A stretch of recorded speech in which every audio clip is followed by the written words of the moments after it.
Folks, we're back with another episode of DramaQuest. This is big episode 52. This, I think, is the first fresh episode we're recording in the new year, a little bit later than I wanted to start. But before we get into anything else, special guest to this episode, we are interviewing Fading of the EverQuest Show. Fading, thank you and welcome. Absolutely. Glad to be here. It's exciting to chat. You and I had a chance to chat a little bit earlier, but it's nice to sit down and just kind of chill and talk about EverQuest. Right. Yeah. So, I mean, like for people who don't already know, while Fading and I externally might seem very different, we share a passionate love, I think, for EverQuest. And we got a chance to talk. I did a brief interview for the EverQuest show as part of the Guild of the Year, and I think the Fippy yearly celebration kind of thing that you do. And that was an awesome episode where I lost, and I hate losing, but after that interview, we did, it was like a 10-minute, very quick interview. Then we hung out and talked for a long time. And I would say that we're almost like kindred spirits, Yeah, we had what I like to call, because I grew up down south, we call it come to Jesus. We had a come to Jesus meeting. And Yeah. I think you encapsulated it just right. I think people might externally, and I think even you and I might have said, hey, it was like two cats that have never seen each other or met before. Right. We Yeah, were, you get in the we were, alley. we were kind of sizing each other up. And I think after we broke that tension and said, hey, let's just lay everything out on the table and say, we come from different angles, but we share as so many people do, because there's so many different people in this game and in the MMO genre. We share a love for the game that is what kind of binds us together. And we hit it off great. I mean, we chatted for quite a while that night. I mean, Yeah. we were from everything. So yeah, it's exciting. Yeah. So I'm happy to be here. Thank you for having me on. Yeah. Awesome. And so, I'm sure everyone who watches or listens to DramaQuest knows about the EverQuest show. But if someone is living under a rock out there, you have to check it out. Fading does the most high quality EverQuest content creation of any content creator, and it's not close. It's miles and miles and miles ahead. And I'm not just saying that because he's on the show. Like, if you watch one episode, you'll know that I'm telling the truth. Like, he's flying out and interviewing people on his own dime, and adding all kinds of little tidbits and things that you would never know. Even people like myself, who I am proud of my level of EverQuest nerd knowledge, not just the game knowledge, but behind the scenes kind of stuff. Every time I watch an episode of the EverQuest show, I learn something new, and I'm DMing Fading like, wow, that was really cool. You know what I mean? So Fading really has the best show out there for EverQuest. But Fading, you get a lot of people who think that you are part of like the team. Like, that's how professional it is, right? Yeah. So, first of all, thank you for the very nice words about that. The whole concept behind it was I really honestly wanted, I work in TV. It's what I do for my day job. But I honestly did just I was like, I want a show about EverQuest. There's nothing out there. There's a lot of content creators and there's a lot of different varieties of media and content. And I think that's great. I think, there should be a niche for everybody. Everybody should find a different media type that deals with EverQuest, and we all win, right? But I really wanted something that was high quality, that we would all be proud of. I wanted to, kind of just showcase EverQuest, and not just that, but showcase the people, because as we hear so many times, and I know it sounds cliche and it's a little bit cheesy at times, we always hear about the community and people, and that's what it's about. And so I really wanted to tell the stories. I'd been to these fan fairs, I'd seen the people, I knew the stories, and I kind of wanted to tell those stories, but also just dive into fun, different stuff. I have a news background, so I work in television news, and I said, I kind of want to show like that. I don't want it to be too stodgy and uncomfortable. I want it to be at least fun to watch. And so there was a great show on YouTube called the Star Wars Show. And I saw the show called the Star Wars Show, and it's two great guests, and they have Lucas production behind them. So it's so good. And I said, that's what I want to do. So I really modeled it after the Star Wars Show. And yeah, people do think because of the production value that I work for Daybreak, or that somehow they pay me to produce the content. And I have to constantly tell people, look, they don't give me a thing. If anything, they keep me at arm's length, even though I beg sometimes for things, because that's just what they have to do. They're a company, and they do have to distance themselves for both positive and negative reasons. So yeah, I try to keep it as, I wanted it to be as polished and as professional as possible. I want people to go, wow, damn, I can't believe someone's making this real show about a 25-year-old game. So that means a lot to think people think I work for Daybreak, but I don't. So where does the show go from here? Is there another level that you're trying to get to? You're 3 years in now. Technically, I'm 5 years in. I think I started in Mm, 2020, but I took a couple of years where I wasn't really doing anything. mm. Um, One, the pandemic. Two, I was living in a different city and I had a very strange schedule. My work was really kind of taking a toll, so I did take a step back. The So pan, your first YouTube episode came out almost 5 years ago. Yeah, I want to say it was either late 19 or early 20 or somewhere in there. It was It's definitely giving over me the like pandemic. existential crisis. My hairline is Yeah. receding as we talk about it. Yeah, 5 years. Oh my goodness. But that's Yeah. amazing that you've been going for 5 years already. So yeah, Yeah. what is that next step in production value and what you want to explore? I think that I have to. Uh, Sometimes things on, as you well know, sometimes things on YouTube don't translate from what you do on TV to what's on YouTube. The formula is just different. It's a different Right. media, and I Yeah, and it I think is. too often I am stuck in my TV ways. I want an open to the show, like we're watching a TV show. I want Right. I want credits at the end because I want it to be like a TV show. That always isn't the best formula for YouTube because it means I don't get a lot of views and clicks. Now I don't do it for the views and clicks. I like the views and the clicks because I want the channel to be successful for the gain of everybody. Right. But for the amount of work I put into it, I don't get nearly the clicks of some people that just we'll just chat about EQ, and because some those are very valuable, meaningful conversations and pieces of media, but it's not Yep. what I do. I put a lot of work into it. So But where do I you're go from here? putting like hundreds of hours into every episode, right? How many hours I would would you say goes into every minute of video time? Yeah, so I'd say for every minute that you see, roughly, it's Hmm. about 10 hours of work, roughly. And when I Yeah. say that, I mean that's coming up with the idea. That's if I do have to do an interview, a physical interview, it's setting up the camera, booking the interview. Sometimes it's flying out there. Sometimes it's just all the things that go along with it, setting up the camera equipment, setting up the lighting. I'd say probably 60 to 80% of it is the editing. I mean, it just takes that long. 1 minute of video takes an hour to maybe 5 hours to edit, depending on what type of editing you're doing. Yeah. So Editing it is really, terrible. yeah, it's people don't realize how intensive it is, and I'm very meticulous with the edits because my whole thing is I want to make you feel something when you watch it. I want it, whether that's you learn something or whether that means you actually feel something or it moves you in a certain way. That's what I try to do, and that's not easy to do. It takes a lot of time to be meticulous about where you cut things and how you raise music up and raise music down.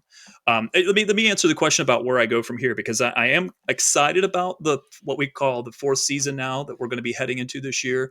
I'd love to get some big interviews. I'd love to see if I can get Daybreak to reach out again at some point this year to kind of do the updates on the TLPs or kind of the state of what I call the state of the union of the franchise kind of thing that I've done the last few years with Jin Chan. Um, I'd like to streamline the show for YouTube kind of viewers so they don't click away when they're sitting through a intro to the show, that type of stuff. So it's minor tweaks and massaging it to streamline it, to put it in the wind tunnel and make sure the lines are all streamlined for it. I think one positive thing about you so far haven't really chased the YouTube trend in terms of like all that. One good thing that's going to come of that is the YouTube trend of how videos are comes and goes very rapidly, and your style that you use is going to age a lot better, I think, because it's a more timeless style. You know what I mean? Yeah, I do. That's an interesting thought. I'd never thought of it that way. But I'd really try not to like let it get to me, where Yeah. what happens when you look at the views and you see the curve, is it Right. concave or convex? What's happening? The Did it worst is get when you picked watch up like somewhere? the curve of like how long they watch the video, and you're Oh, like the good yeah. parts are like right here, and they're like diving off right here. Just have to not Yeah. think about it. And I like, even though like you don't monetize your channel No. and you're doing it for the love of the game, the fact is the EverQuest show is celebrating EverQuest, and a celebration is better the more people are there, right? So you want that Absolutely. party to be big. Yeah, and I do want it to be a kind of a celebration of everything, the players, EverQuest, and I would love for it to get all the love that it deserves. But I had to take a step back after I, kind of would just get pull my hair out with the metrics and the YouTube, analysis, and I said, I got to. The reason I'm doing this, I've got to put the clicks aside. I've got to stop looking at that, and Yeah. I've got to look at, is this, am I proud of when I hit, launch, or let it go live, am I proud of what I've put out there? And if the answer is yeah, if I watch it and go, oh, that's cool, I feel like I've given birth and I'm happy with what I've put out there into the world, then that's all that matters.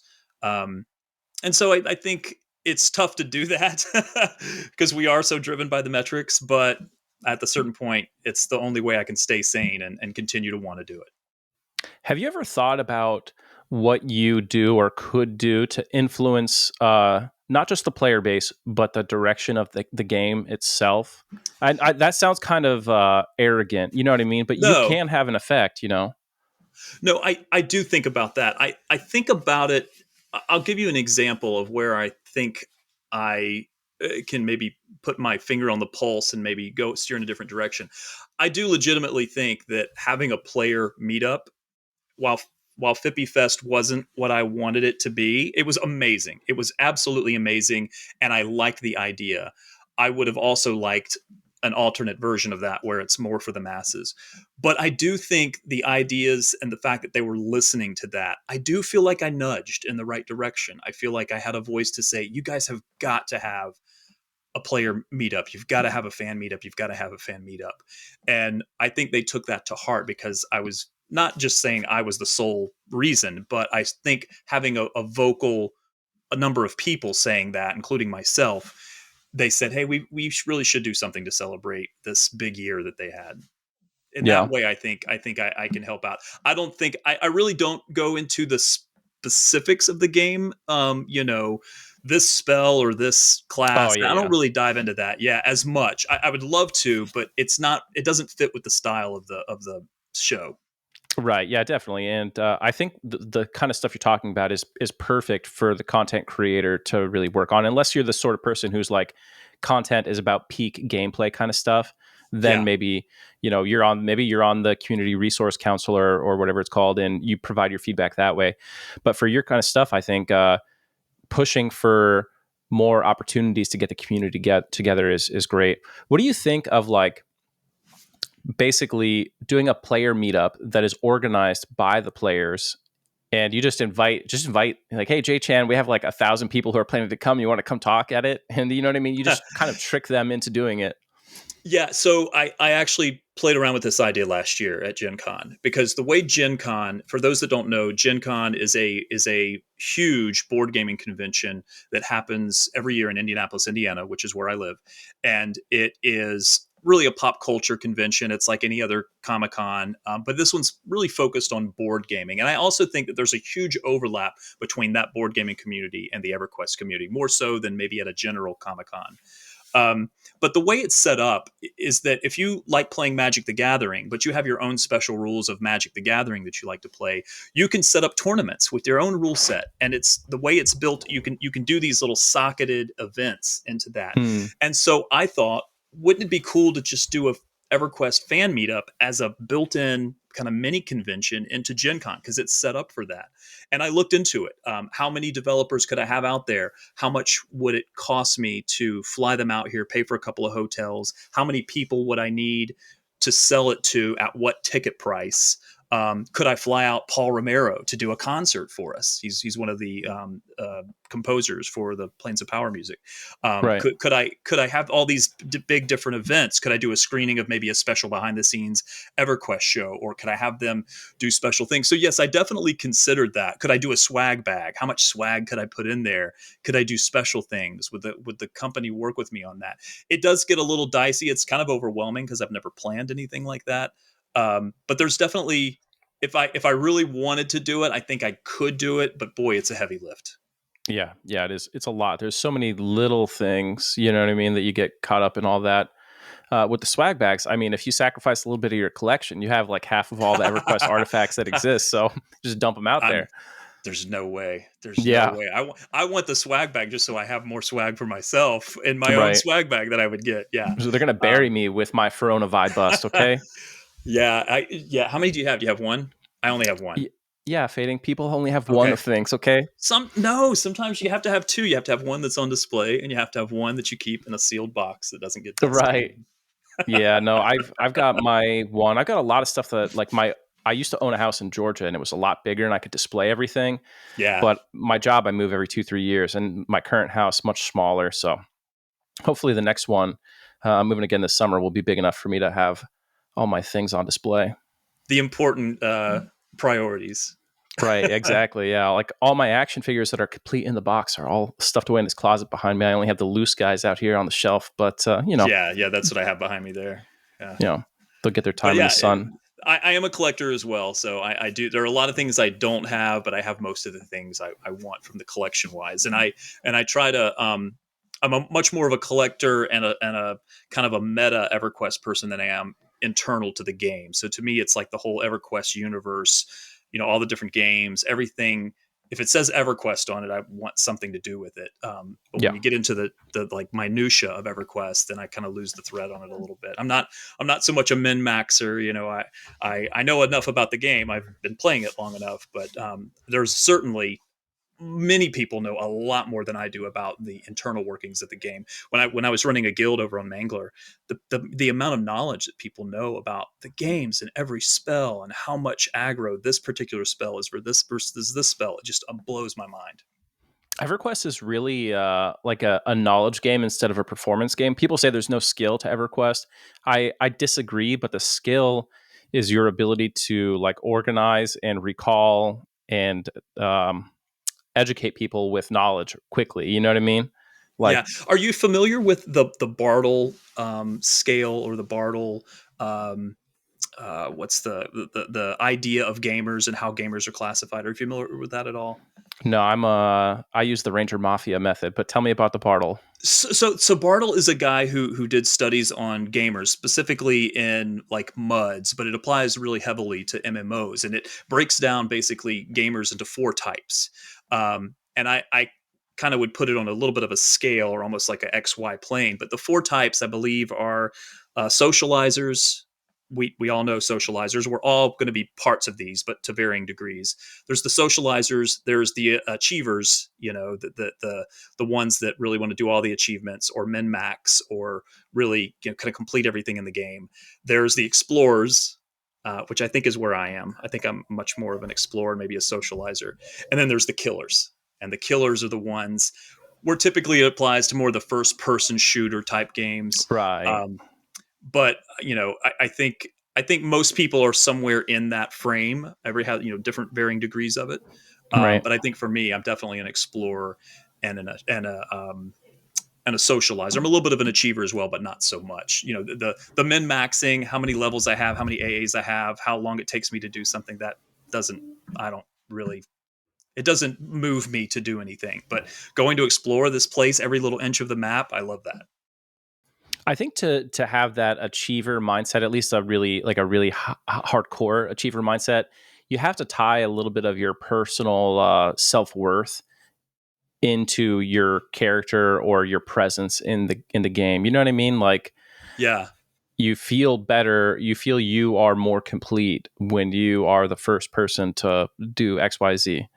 Yeah, and I think the game, I think the MMO structure, especially a sandbox, because I think if you go from a sandbox to a theme park, the theme park would be like the ultimate achievers, and the sandbox would be like the ultimate explorers, right? Um, I think when you need all types. You really need all types. It's an MMO, so you need all those types of characters, and I think the game shouldn't be designed with that in mind, but it should at least reflect that. That's why we have achievements in the game. That's why we have explorer. It's all of those things are kind of built into the recipe of what EverQuest is, and a lot of MMOs if they're successful. Yeah, definitely. I feel like the older expansions were a lot more exploration driven. Um, Yeah, I don't know. Were they? Tell me your reasoning why you think that. I'm just curious. Well, I just think, like, for one thing, the size, right? There has to be a certain level of size for you to really appreciate the exploration possibilities. Um, but something about classic Kunark, Velius, and Lucklin, Yeah. for sure, they had that. Like, EverQuest was like an adventure game at that time. I would almost say, you know what I mean? Yeah. Yeah. Yeah. Whereas, let's think of like the Buried Sea. You know what I mean? The Buried Sea is kind of like there. You come to a place. There's a problem. You solve the problem by killing bad guys, and there's not a Yeah. lot of exploration. There's discovery there. Like you're almost like an investigator investigating a mystery. Whereas Yeah. classic, you like log in, it's like go out there and find some stuff. You know what I mean? You're finding cool things around every corner, and that's, as a kid when I played, that was what drove me. Like, what is behind this illusionary wall in the Kanos catacombs? Oh no, how am I going to get that corpse back? Why were there specters there? You know? Yeah, Um, that's funny. I was at one of the fanfares and I met one of the guys I was talking to was a developer and I asked him what he did and I said, well, what did you do that I would know about? And he's like, oh, have you played the Buried Sea expansion? And I said, oh, absolutely. He's like, well, I developed the portal system for Catacastrum. So I don't know how much of that you remember, but it's a very intricate set of like portal systems, and step on this pad, you go here, and step on this pad, and you go to this quadrant. And then he yep. also said, and this is where I was like, I wouldn't tell people that. But he also said that he did the new Freeport. And I said, yeah, I probably wouldn't tell people. Yeah. I'd probably Hide that one. hide that on the resume. Yeah, put that on Right. the back page of the resume because it's, boy, people do not like, and I do not like the new Yeah. Freeport. I I can't put can my see what they're finger on going. why. I can see what they're going for with the new Freeport. It just doesn't mesh well with EverQuest. You know what I mean? Yeah, yeah, yeah, I agree with you. I can see exactly what they were trying to do. It is very brown. It's Mm, just monotonous brown. yeah. Um, it just doesn't feel very organic. Feels like AI Right. created it, you know? Yeah. Yeah. I almost wonder if that is you try to imagine like medieval cities as like this huge maze, you know what I mean? And you try to make a maze like city. But the problem with video game cities is you cannot build a city that houses a million NPCs like ancient Rome, right? There's Yeah. not like housing districts. So just Yeah. make something that feels organic to the players and accept that there's going to be like 3 houses and a bunch of guild buildings, and you know what I mean? And the original Freeport, and in fact, pretty much all the classic starting cities do an amazing, incredible job with that. They feel like, you imagine that there's more that you don't see, but what you Mhm. do see feels just perfect. Another incredible classic starting city was Payneal. Came a little bit later in classic, but Yeah. that zone is inspired. I also think that Keynotes in EQ2, I don't know how familiar you are with that, but Keynotes in EQ2 feels very city-like. It's got the kind of the hamlets of it, but there's also parts of it that have that city feel with a big wall around it. So it does have this more medieval. I think it actually does a better job in EQ2 than in EQ1, where I got to be honest, I love Keynotes. It's my favorite starting city, but I do get lost in there still to this day. I just get turned around because it's, Yeah, I don't know. It's not easy to navigate. yeah. Kinos is where I started, and I remember my first goal when I started playing. I've been playing for a couple days, and this guy was a half elf, and he was in my group, and we were killing fire beetles, and he was level 3, and he was like, "I haven't died yet," and I was like, "Dang, one day I want to get to level 3 without dying." That was, I think, the first zone they built, and then it was Keno's Yeah, Hills, and then I yeah, think it was Blackborough and maybe Surefall Glade. I think that was yeah. the first section that ever got built, and then it spread out from there across the Karanas. So a lot of that, when you look at the zones, you can kind of tell that they're new or newer or new-ish. Like they I would say old actually, but they look like they were the first ones to be built because they have a style that's a little bit different from maybe some of the other parts of the game. Even They Freeport. do. And in those original cities, especially Freeport and Kanos, they have this cool thing that a lot of content that came later doesn't have. If you go into the bars, the NPCs have dialogue. They're just talking. And if you actually sit there and just watch the dialogue, it gives you hints on the quests, like the Palo Yeah. Vipala and some of the other stuff. Um, like the intended way for you to discover these quest lines is actually to just overhear it in the bars, because people used to just like role play in the bars like that. Yeah, I think there is a lot more of that in later stuff in the game. I've talked to some of the developers. Adam Bell had a piece about that, that he put some non-bracketed text. You know, everything is bracketed text now that's just Yeah. built in. But there's a lot of stuff, even still, in some of those NPCs that is not bracketed. That if you listen to what the NPC is saying, he tells you that you can get more information or more parts of the story out of him. I think also in Gates of Discord, if you go into Abysmal Sea, the big boat, the Right, boat right. one, um, there's a lot of stuff happening in there too. I mean, that's kind of in that same early part of the development process, but there's a lot that's happening there. If you just sit in the bar in there, you'll see NPCs walk around, and they'll say certain things. They'll hiccup because they're getting drunk or whatever. There is a little bit of that, but it's certainly not what the original game is for sure. Right. And like when you first start, when you're making just Kanos, there's nothing else in the whole world you have to focus on at work except for Kanos. So you have a big advantage in the kind of love and craftsmanship that you could put into it. The Yeah. advantage is the other content has those that they can reflect on some of the things that worked before, you know what I mean, and draw from that. So there's give and take. Anyway, you and I could just carry on this conversation for Oh probably yeah. the rest of our lives, but I have more questions for you. Sure. So Hit me. I want to know about you, the player, fading. How old were you when you started EverQuest, and how did you discover Uh, it? so I was in. I had a best friend that I grew up with in South Carolina, where I grew up, and we were big, Nintendo guys. We were just the geeks that were best friends, that we did all the geeky things. This would be 486 PCs, where we're playing Leisure Suit Larry and all these other like old school, old school PC games. And then after high school, we separated, as so many friends do in high school, and he went away to college in a different city, and we still wanted to be able to do stuff together because we were big computer guys. We'd play Age of Empires and all these other things. So those were great because you could do LAN parties with them. But the internet stuff, like when you're not in a LAN, wasn't as well refined at that point. So he at one point got a job at a EB Games or Electronics Ooh, Boutique or yeah, whatever it was. Electronic Boutique, baby. That's where I bought EverQuest.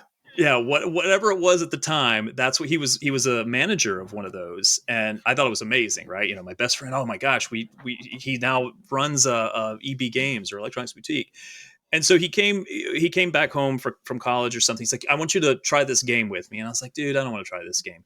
And so yeah, he got me to play, and I hated it. I absolutely hated it when I first played it.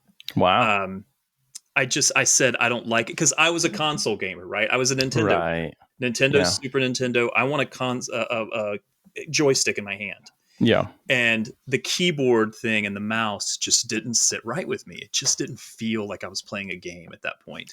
Especially back And then, like you probably did like left hand on the arrow keys, right, and oh, right hand on the mouse. that's still how I play. Yeah, That's absolutely. oh my god. I I don't didn't. I, I I don't didn't do know they worked that way anymore. Yeah, they do. I don't do the ASWD. No, I can't do that. Oh. And I don't know how other people do it, but yes, I'm still left hand on the arrow keys because I do my ASDW as various other windows. Like the A is my achieve window, so I always just Oh. hit A Okay. and pop up the achieve window.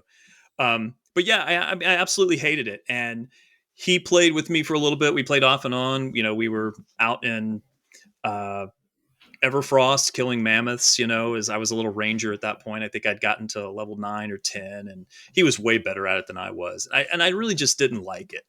And then we put it down, and I think this was maybe in Kunark era, and we put it down, and then Luckland was coming out, and he said, I was like, let's pick it back up again. Look, they've got these cool cats. Like, let's just kind of see what this is all about.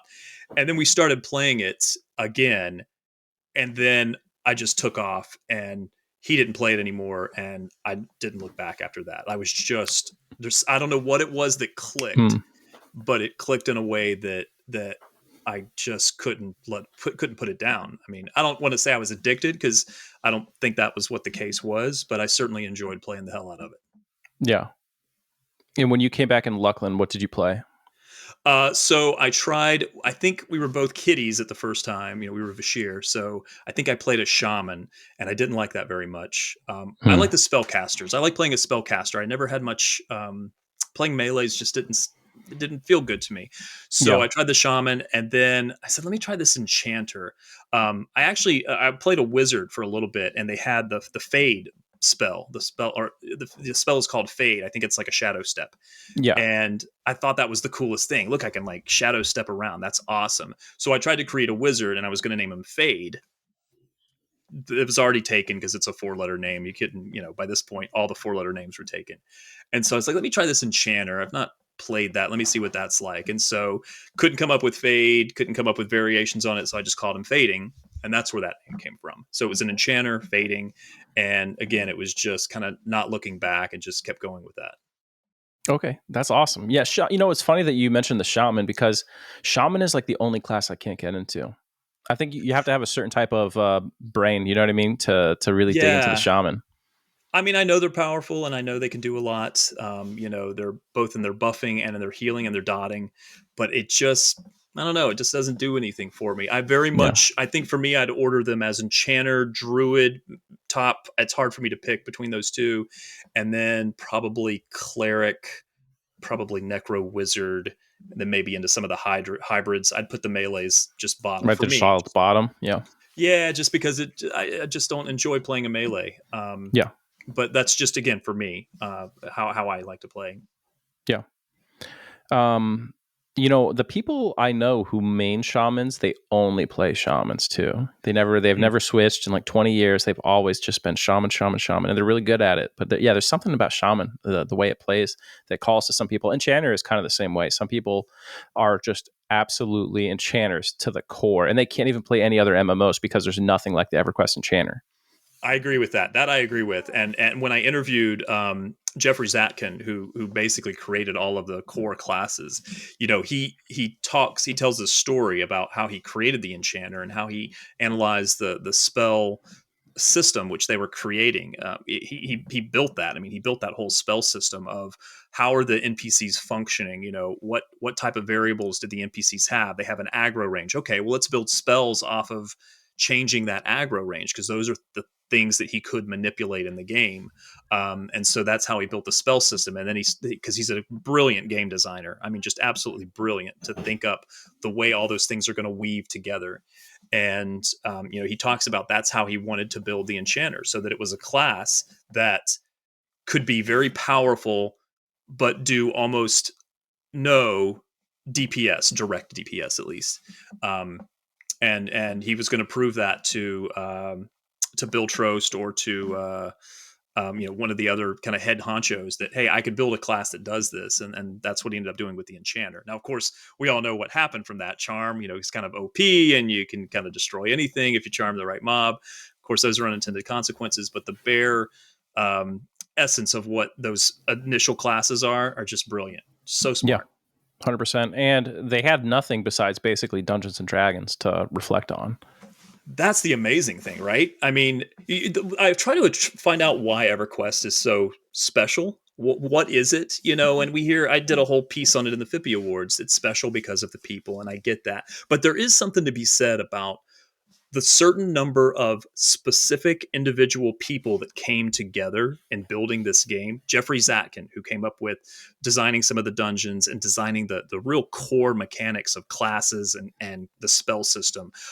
Rick Schmitz, who came up with the core art style of the game. We know what EverQuest is and looks like, but the reason we do is because Rick Schmitz has a style. It looks exactly like what Rick Schmitz does. It is the essence of what he is.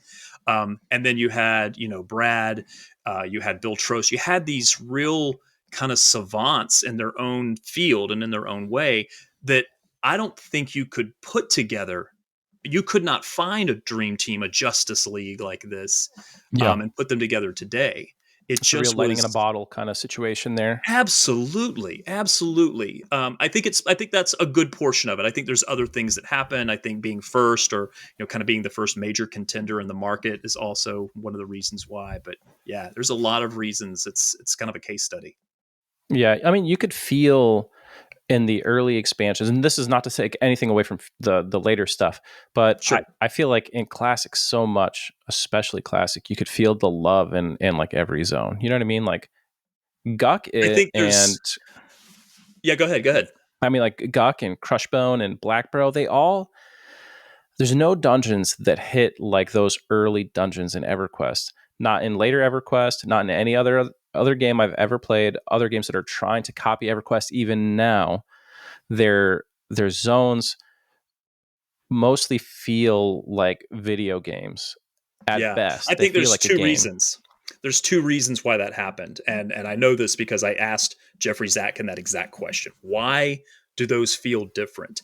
And I think the two reasons are: one, they were Dungeons and Dragons players, so they Right. wanted to make a zone that feels like a dungeon. They actually wanted to create a dungeon. I think now we when a developer creates a dungeon, it's to create an EverQuest dungeon, not to create a Dungeons and Dragons dungeon.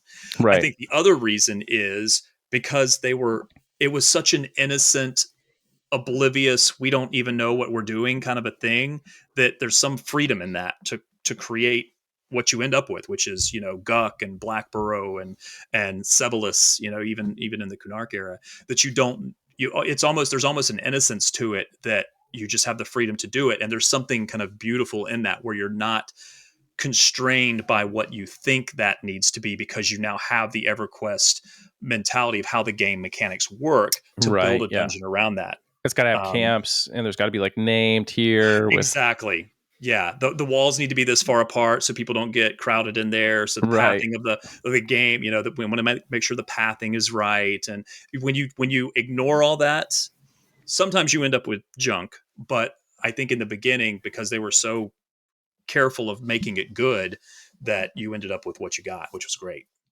I think that's what they should always do. It's hard, right? Because your job is like game designer or game developer, but like, yeah, just I mean, walking through any of those early dungeons, you can feel it. Like you can close your eyes and just Yeah. imagine your D&D party in the gloomy, dark, slimy, damp wetness of Guck, you know what I mean? Balancing on the boards, trying not to fall into the crocodile infested waters, It's all there. Someone told a story and that story was so good, they made that zone and they put it into the game, and it's a work of art.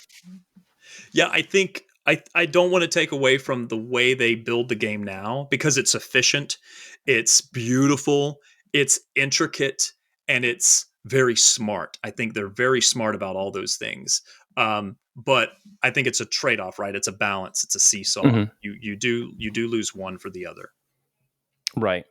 And I think limitations help you, like something that bigger game studios have, something we see now with like AAA or quadruple A games, like unlimited resources almost always just make for a boring, soulless experience, not even just in games, but in shows and movies. Like you need some constraints. The Game Boy actually is a perfect example. The music on a lot of Game Boy games, like Pokemon music for the original Game Boy, Yeah. incredible music. And they had such finite resources with the whole system to work with. And if you're like, you can make any sound you want perfectly, you would be stuck forever trying to find something, right? But having those Yeah. limitations, you just make the best thing you could possibly make in that little box. And I bet you a lot of EverQuest, because of the technology of 1999, had that same Mm. kind of feature. When I interviewed Classic Jay zones Barbo, are, yeah, go ahead. well, when Jay Barbo said the exact same thing you're saying, he said, I took this out of the episode because, to be honest, it was getting into the weeds, and it didn't. Sometimes I leave stuff out of the interview that doesn't play well to video, right? Because it's a video medium. But he talked about how the constraints of the MIDI engine that he used did shape the music that he created because he was going within the confines of that MIDI engine, which is why the EverQuest music does kind of, I mean, he really had to build them with the certain melodic tones that, I mean, Jay Barbeau is brilliant. After talking with him, I realized this guy knows what he's talking about as far as music theory and how to make you feel a certain way. But he also developed the MIDI engine. I mean, he really was the kind of sound engineer of the Yeah. whole game. How to make an orc when it walks by you change the frequency and pitch in the correct way as Oh it yeah, you walks get like the by you. Doppler effect on Yeah. the pathing mobs. and different things like even just the acoustics of as it passes in front of your face, the curvature of your nose, the shape of your ears. There are certain things more than just the pitch goes up and then the pitch goes down. It's Right, it's right, it's more complicated than I would just assume. It's, oh yeah, you just go, "Ear," it's that kind of right. thing. But Yeah, it's definitely much more complicated. But it's exactly the same thing you're talking about. The confines do beautiful things come out of it when you confine yourself, or the parameters. yeah. And now they deal with confines a lot to today on modern content, right? They have a strict timeline, a small team, you know what I mean? So what they're doing, they definitely have the confines. And I wish more TLP players would get the opportunity to see live content, because like I was when you did your Guild of the Year video, I had a Yeah, whole raid of people in a voice channel, you know what I mean, listening and watching. And the first couple things are all like, hey, these are the new zones, these are new models. People are like, whoa, those models look really good. And I'm like, yeah, well, if you yeah, played past Planes of Power, you might see some cool models you haven't seen before. Um, and it's just like, how do we get, the challenges? How do we get the players who will only want to relive that 1999, 2002 era EQ? How do we get them into the current content? TLPs yeah, are a vehicle for that. I mean, fundamentally, the first progression servers, that's like one of the things they did, right? But the yeah, journey to live is so long and arduous. You are doing a Lord of the Rings epic, just trying to get from classic to retail now. yeah. There's three things there I really want to pick up on. Well, I want to come back to Guild of the Year, but I also want to come back to. I have a theory of why we're doing some of the models that we did, especially Lorien's song. I have this kind of crazy, wacky theory, and I'm not a big like conspiracy theory guy, but the love of EverQuest in me goes, wouldn't it be cool if this were the reason why? So, like in the Lorien song expansion, we had a lot of strange. Why did they put this NPC model in chickens, deer, sheep? That a goblin, like male and female goblins. And I Right. thought, this is there's something very like, why are we doing these basic things, which makes sense? Foxes, Hmm. badgers, and I thought, this is interesting. And I thought, well, here's what they're doing. This is me kind of planning in my head. Here's what they're doing. They're building all of those NPC models in the highest resolution possible, right? Unreal or whatever it is, whatever new engine is. And then they, of course, condense it down so that it fits into the EverQuest One engine. Of course, they do this all the time. They put it into the EverQuest Two engine as well. They Hmm. don't do them at the same time. They stagger them. If it appears in one game, they don't use it for another year into the other game, and vice versa.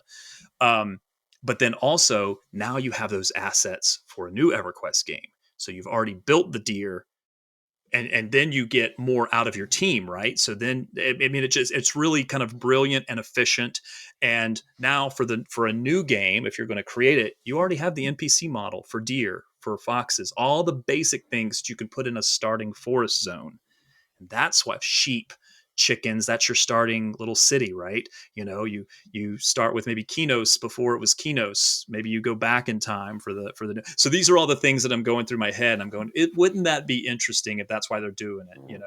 That would They be have a very lot of, savvy for sure. yeah. Then realistic me kicks in and goes, no, it's probably a lot simpler than that. They just needed some new deer models that they didn't have.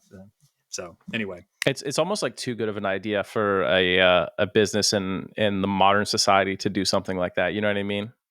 They'd come yeah, I do along and think they'd be like, yeah, I think they're very savvy. I think Jin Chan is brilliant. I think G Ham is just incredibly smart in ways that I know I would not be smart. I would want to think with my heart if I were in charge of all the EverQuest stuff and do all the things that I think EverQuest wants to do. But I think you need someone like Jin Chan who has a technical engineering mind that knows the inner workings of the physical game to say, what can we and can't we do, and how do we manage those expectations. You have somebody like G Ham that says, look, I understand that the developers want to do all these wild and crazy things, but we also have to look at it from a business standpoint. And I think he's smart enough to know where that line is. And I think it's a really good time for EverQuest right now. I feel as optimistic in this past year about EverQuest than I have since probably 2013, when the whole excitement about EverQuest Next was coming out. Of course, we know how that ended, but right. tamper your expectations a little bit is what we learned from that. That's why But you just don't tell certainly, anybody about your game until it's like almost done. 100% agree. I think as much as you and I had this conversation before, as much as I want to know every detail about it, I think the smartest thing you can do is put a lock on it, throw away the key until it is ready to ship.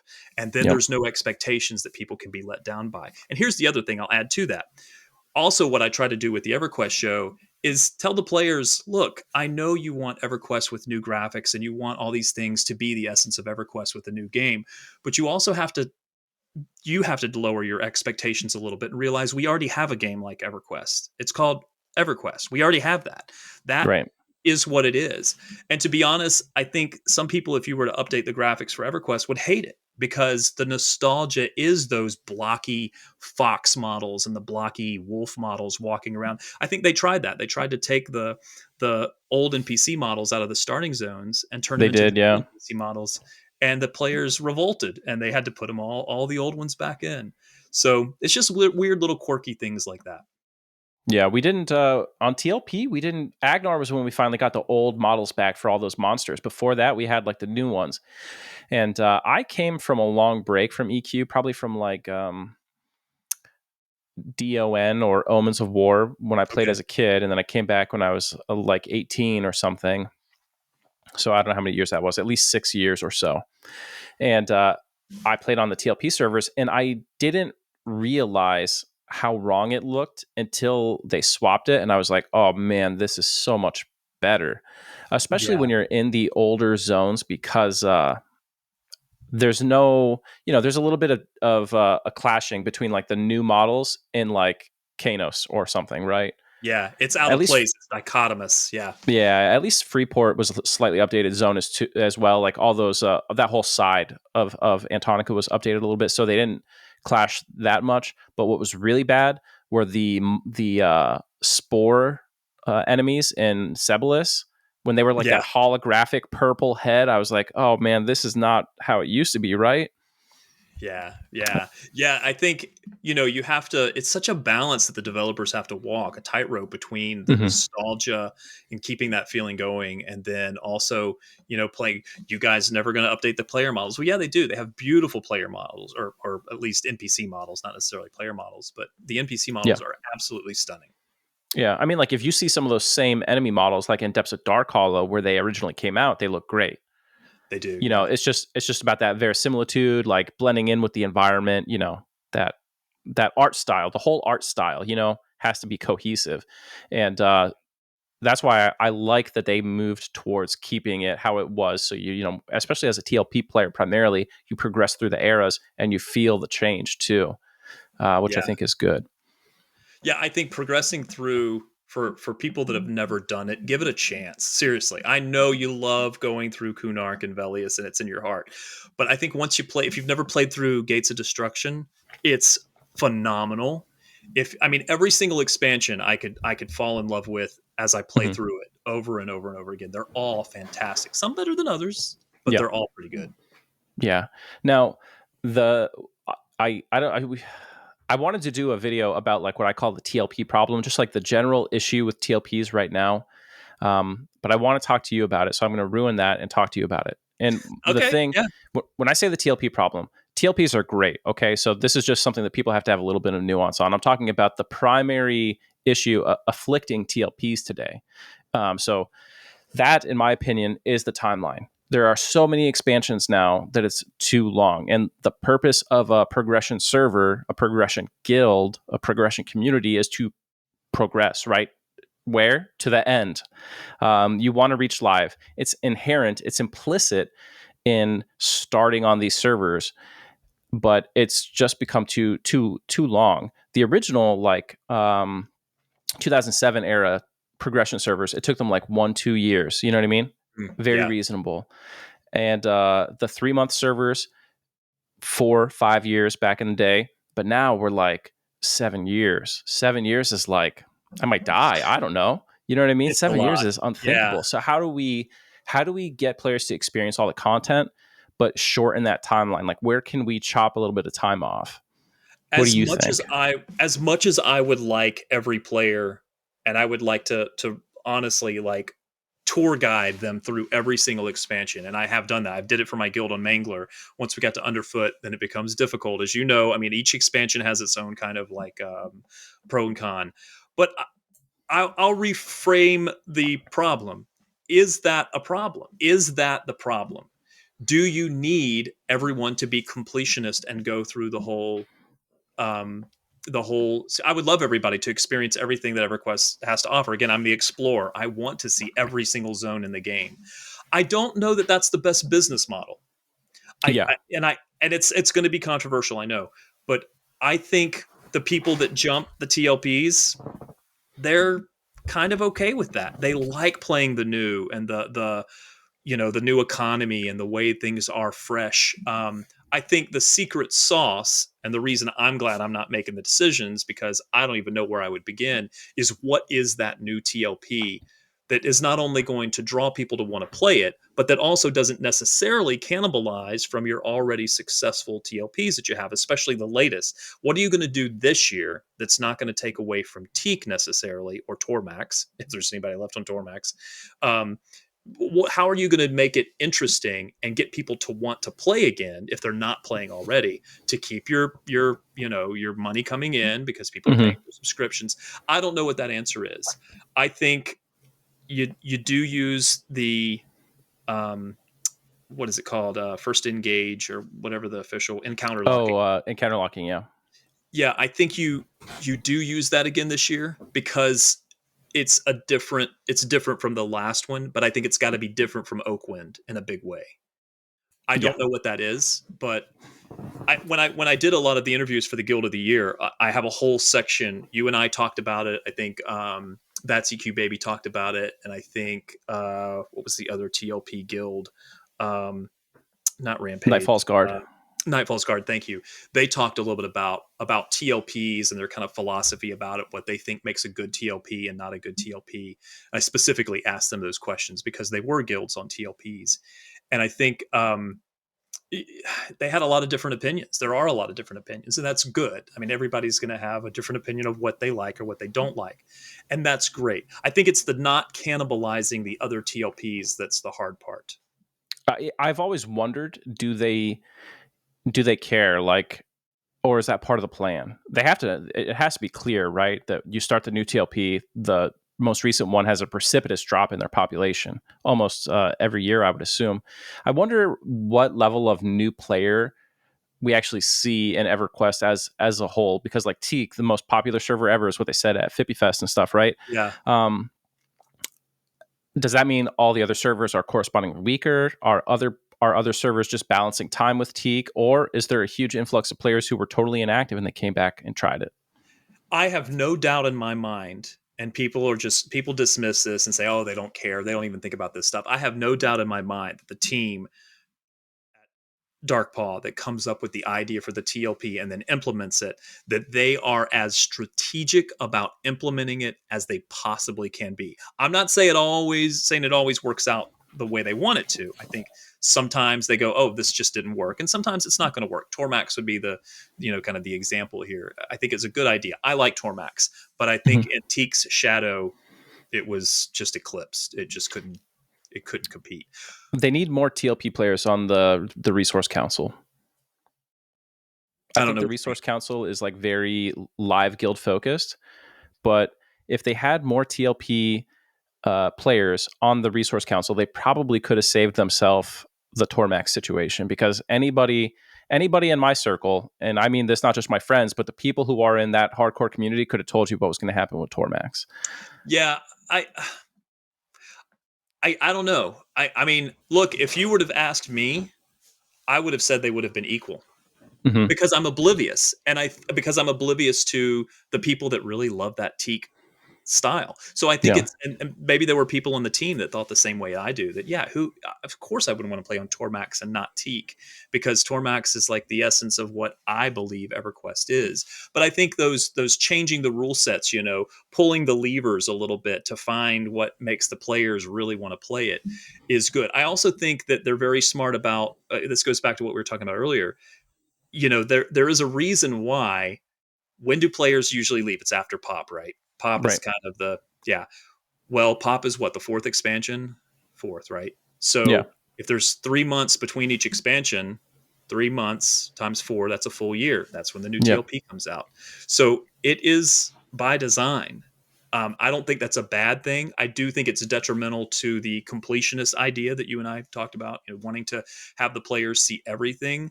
I think that's where guild leaders like you or whoever else wants to lead a guild says, "Hey, I know there's a shiny new object over here. If you stay with me through this, I'll promise you it'll be just as fun of an experience, and you'll get to see new things. Give that a shot. If you're willing to do that, we'll see how far we can go." That's what I did with my guild on Mangler. Yeah, it's tough. It is tough, like running those guilds, and you see all your friends like they're like, yeah, I'm just gonna go there and try. I'm just gonna have fun for a week. The rush, and you're like, they're gone. They're gone. Yeah, yeah, yeah. It's like the person who's going outside in the zombie movie. You're like, we're not seeing them again. They're Yeah, gone. I try not to bemoan that too much because they're still playing the game and they're Hmm. enjoying it the way that they like to enjoy it. So I do try to. I think of 10 years ago or 20 years ago, I would have a different philosophy on. I would be upset, like, oh, you're not committed and you're not loyal to what we're trying to do here. But I think as I now really just want EverQuest to survive as long as possible, I take a step back and I go, it's fine for everybody to have a different play style. It's like you and me. We talked about this with guild style or with play style. I would never want to race in EQ. I would never want to try to get to 50 as fast as possible. It just seems like the worst way to play EQ to me. But nobody would want to play the way I want to play, which is like I have a buddy that we just work through achievements at our own pace. It took us 6 months at live to Hmm. finish Empires of Kunark, which is 8 expansions ago. And that's all we did. We just worked through it. We listened to the story. We did all the NPC quests, all the achievements, all the collections. We kind of did a completionist thing, expansion by expansion. And that's how we enjoy playing the game. You would hate that. You would absolutely hate Maybe. Yeah. I don't know. that. And I I think I guilds are think the same way. I think yeah. I mean, and we definitely talked about that before. People are like just listening in on like tidbits of what we talked about last time privately, but like there has to be a guild for everybody, and Agreed. there has to be a TLP rule set for everybody. There doesn't have to be, but there ought to be. You know what I mean? And I think they're Yeah. hitting a sweet spot where there is. The problem with Tormax is that you can't launch it alongside a Mischief clone. Mischief was huge. Not only was it huge, it had staying power, and there were a lot of people who regretted not playing on Mischief. So we knew Teak was going to be gangbusters, right? And Yeah. then the TLP player population is extremely conscious of population in a way that I think maybe live players are not. They are sensitive to the idea that if they choose the wrong server, they might not have that lively feel. You know what I mean? So even I had a lot of people who are like, I want to play on Tormax, but I think it's not going to be big, so I'm going to go to Teak, and that snowballs. But the other Yeah. thing is, if you wanted to Interesting. play, if you wanted to play on a Mischief style server, there's only Mischief in the whole game. And if you wanted to play on a Tormax style TLP, there's like 8 of them. You know what I mean? Yes. That I mean I didn't think about that, but that's very smart to think of it that way. I didn't think about the TLPs being mindful of the population and that having a positive feedback loop on if they play there because you're right, live players don't think about that. I play on Tunair, that's my main server when I'm playing live, and I don't think about the population at all. Yeah. It doesn't matter. But yes, on TLPs I can certainly understand that. A huge amount of the TLP population is already locked up in guilds that re-roll every 1 to 3 years. You know what I mean? And the guild leaders are all ultra conscious of the population situation because it dictates the success of their guilds, right? So a ton of guild leaders are like, well, it's time for us to do a new guild. The current one is dying due to attrition. We want to have a lot of people come back. And if we go to Tormax, we'll be like, you know, they knew people who were like dialed in, had their finger on the pulse, knew what would happen. And I had a video where I talked about the rule sets. I predicted what the rule sets would be. I was pretty close. I thought Teak would have an Hmm. EXP bonus because Franklin Teak is like the hot zone dude. Oh, yeah, good call. Yeah. Um, but other than that, I was on the nose with like a Kunark launch and everything. And then I said that like they're going to learn with Tormax that people want those more experimental rule sets a little bit, and I think that's super good because uh, you want to give people that novel experience. I almost think that you can get like a Tormax style server every other year or every third year now, Agreed. because we have I we agree have with that. you know it should never go away. There should always be a true vanilla EQ TLP available in the ether out there that's not too far on the timeline. But what they've done with Oakland, what they did with Vaniki, and what they did with Mischief and now Teak are just like knocking it out of the park. And it's got to be hard because you don't know what's going to hit. No one really knows what's going to hit. Yeah. Like people cried about Oakland a lot because encounter locking annoyed a section of the player base that is very loud. I don't even know if it's very large. I just know that it's very loud. And that gave the public perception that it was not going to be a popular server, but it was still a big server. And the people I talk to who are playing on Oakland love it. And you look at the rules, every expansion, Oakland just gets better and better and better. It's going to be one of the best TLPs ever when it's later in the game, if it's not already in people's opinions. So it's hard. You know what I mean? I don't envy them that. And people have so many wacky ideas. Yeah. It's tough. How do you Yeah. decide? I don't know. Again, I'm glad it's not me that has to make that decision. I wish it were me, but The one free thing of I'll say, consequence. yeah, because you don't have your boss going, we got to Right. make money too, buddy. We got to Yeah, make sure exactly. it can't fail, or you won't make any money if you'll be Now, out on your on your butt. from a business perspective, what they did is totally logical, right? Jay Chan just said, hey, the two most popular EverQuest TLP rule sets ever, we're just going to do them for the anniversary. Aerodune and Mischief. Boom. And like on paper, business wise makes sense. But yeah, I mean, Aerodune also launched during the pandemic. It was going to be crazy no matter what. Yeah, and again, in Teak Shadow, it's tough when it's in Teak Shadow like that. Yeah, I think the success of Teak means that in future years, we're much more likely to see cool experimental rule sets. I think we'll see something experimental this coming year. Yeah. I don't know what it'll be. I think we'll see a mix of experimental. I do think the encounter locking will come back because they've It only should. tried. I think it's better. I think they should do that. It should be part of the game. I want to talk about guilds a little bit because that was the whole reason you and I kind of had our little chat. Yeah. And I know there were a lot of people that probably want to hear, well, why didn't a raiding guild win, and why did a casual guild win, or whatever the reason may be. Yeah, yeah. And Yeah. so, no, I mean, I want to talk about that. I figured you wanted to talk about that and kind of what I did with that. Let me start that conversation by saying the whole the whole reason behind the Fippy Awards was twofold. One, I wanted to do something to like do a year in review, and I thought, well, how can I do a year in review? I like to do YouTube videos. You know what it is? You're going to have some kind of like top 10 list, or the best of, or what are the worst expansions, or what is the best music in the game, or something like that. And I was like, well, let me just do like an awards for the best of whatever. And so the first year I did it, it was best headline or biggest headline and best zones and NPCs. And then I kind of had a light bulb moment where I said, look, if I can bring the community together, since the game is about the community, and really get the guilds invested in watching the show, that would be fantastic. If I could really get the guilds watching, maybe I could just do guild interviews, and that'd be great. I was like, what if I did like a guild of the year? Oh, and I can also bring in streamers and content creators, because that would give. I said this to you, and I said it to Redbeard Flynn, and he kind of regurgitated it in the video. But a rising tide raises all ships, right? Mhm. Everybody that's creating content, you with DramaQuest and everything else, if we're all producing EverQuest content, that's good for everybody. Yeah. Everybody just wants to consume EverQuest content. And you may not want to watch the EverQuest show. It may not be what you're looking for. You may want to get into the nitty gritty of classes. And so those things are all good. With the Guild of the Year thing, I really, what I should have done is I should have said streamer of the year and content creator of the year, and then just made it Guild of the Year, content creator of the year, streamer of the year. I did call it best streamer and best content creator, but I'm glad I called it Guild of the Year, because that doesn't imply best guild.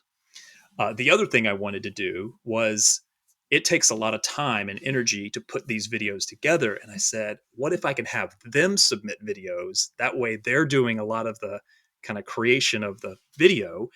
And then we could just kind of see what sticks to the wall. And so it was really just an experiment. I didn't know if I was going to get any videos. And honestly, I didn't for weeks. And I thought I was just going to have to scrap the whole thing. And then they started to trickle in. Now, if I had it to do over again, I would have, and I will this year coming up, I would give a lot more time so people have time. This is when the deadline is. You've got 2 months to put a video together. And now that I I know think, I was changing things in mine like the day before the I was like, hey, can I go back and like, yeah, I really wish I would have allowed more time, but just the way the video constraints worked and my time, and it just didn't work out.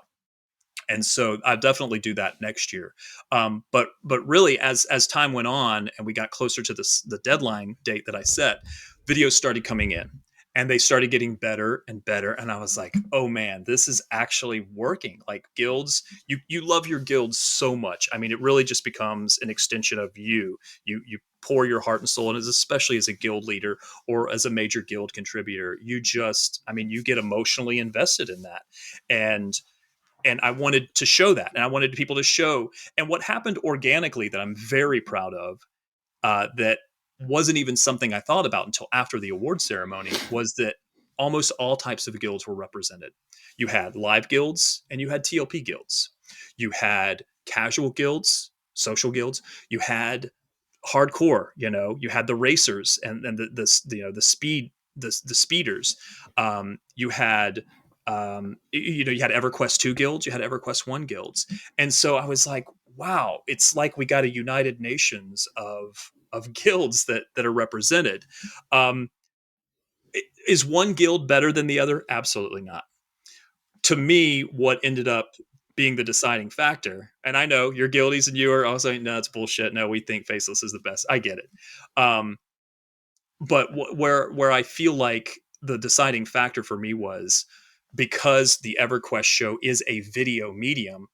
A lot of it was based on, did you convey your message to me in video format?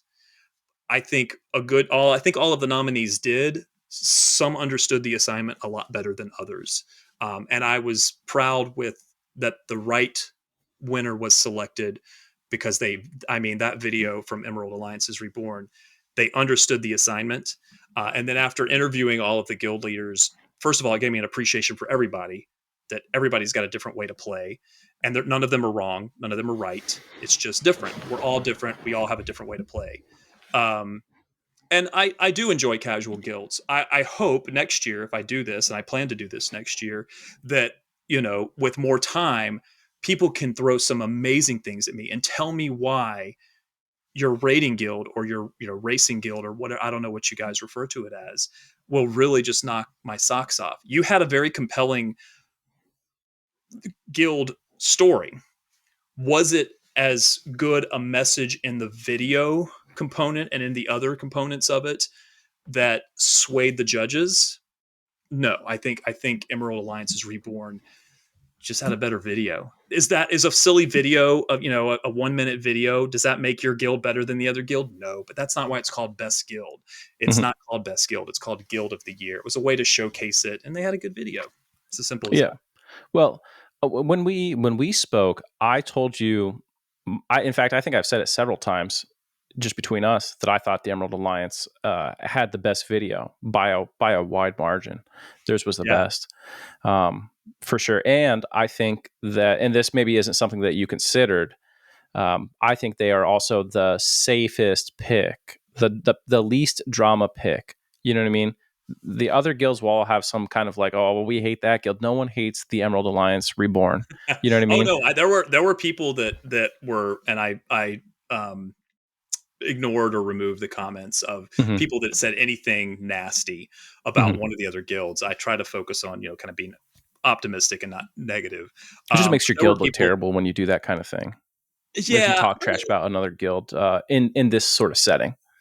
The thing I appreciated about that CQ baby is that they were, Kubat was very kind of honest about, look, when you play the way we play, you're going to have haters, and he kind of said that. Hmm. And I appreciated that he realized that, but he also at the end, and I tried to edit the videos of all of you guys so that if you say something that's a little bit controversial or kind of hard, that I try to soften it at the end. And I did soften it with him later saying, but as the game progressed and it was really about making sure that the people were happy playing the game, we focused more on the community of the guild as opposed to let's just steamroll and zerg this fight. Um, Yeah. I mean, I honestly, and I don't say this to kiss ass or to blow smoke, but I honestly every person that I interviewed, all the guild leaders or guild raid leaders, whatever they were, um, I mean, I wanted to join all the guilds, every single one of them. I was like, oh, I want to play. I want to play with these people because everybody is we all love EverQuest. I obviously don't have six of me or enough time to play in six different guilds, but I really would. You know, I think I know how hard it is to run a guild. I did it on Agnar, and then we switched to Mangler, and we were very successful. Did all content in Era up to Underfoot. Was very proud of that. That's hard to do. Were we the first? Absolutely not. But that was not our goal. It was Hmm. just to complete the content, Right. and that's a lot of hard work. And so, any of these guild leaders that put in the time to really make this a fun experience for their guild mates, a thankless job. That's for sure. Yeah. Well, yeah, it is. It is. I've had a lot of really special moments with some of my guild members that have that make the whole thing worth it.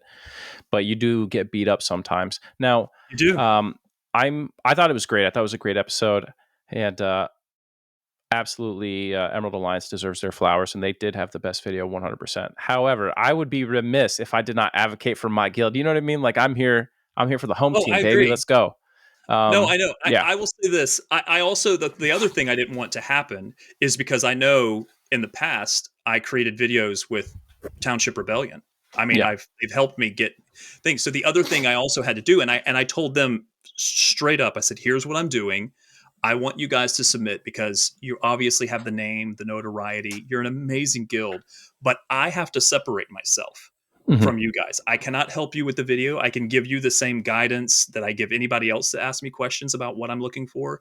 I said, but I can't create the video for you. And I've created a video for them in the past when they took me on some of their guild raids. As a kind of thank you, I put together a nice little montage of all the guild raids. None of that video was in that what they submitted, by the way. And I Right. even told them that. It's funny Um, that you mentioned that because the first thing when the finalists came out, the first thing someone said to me was, "He's in that TR guild, isn't he?" And I was like, "Who cares?" You know what I mean? Like it's going to be what it's going to be, no matter yeah. what.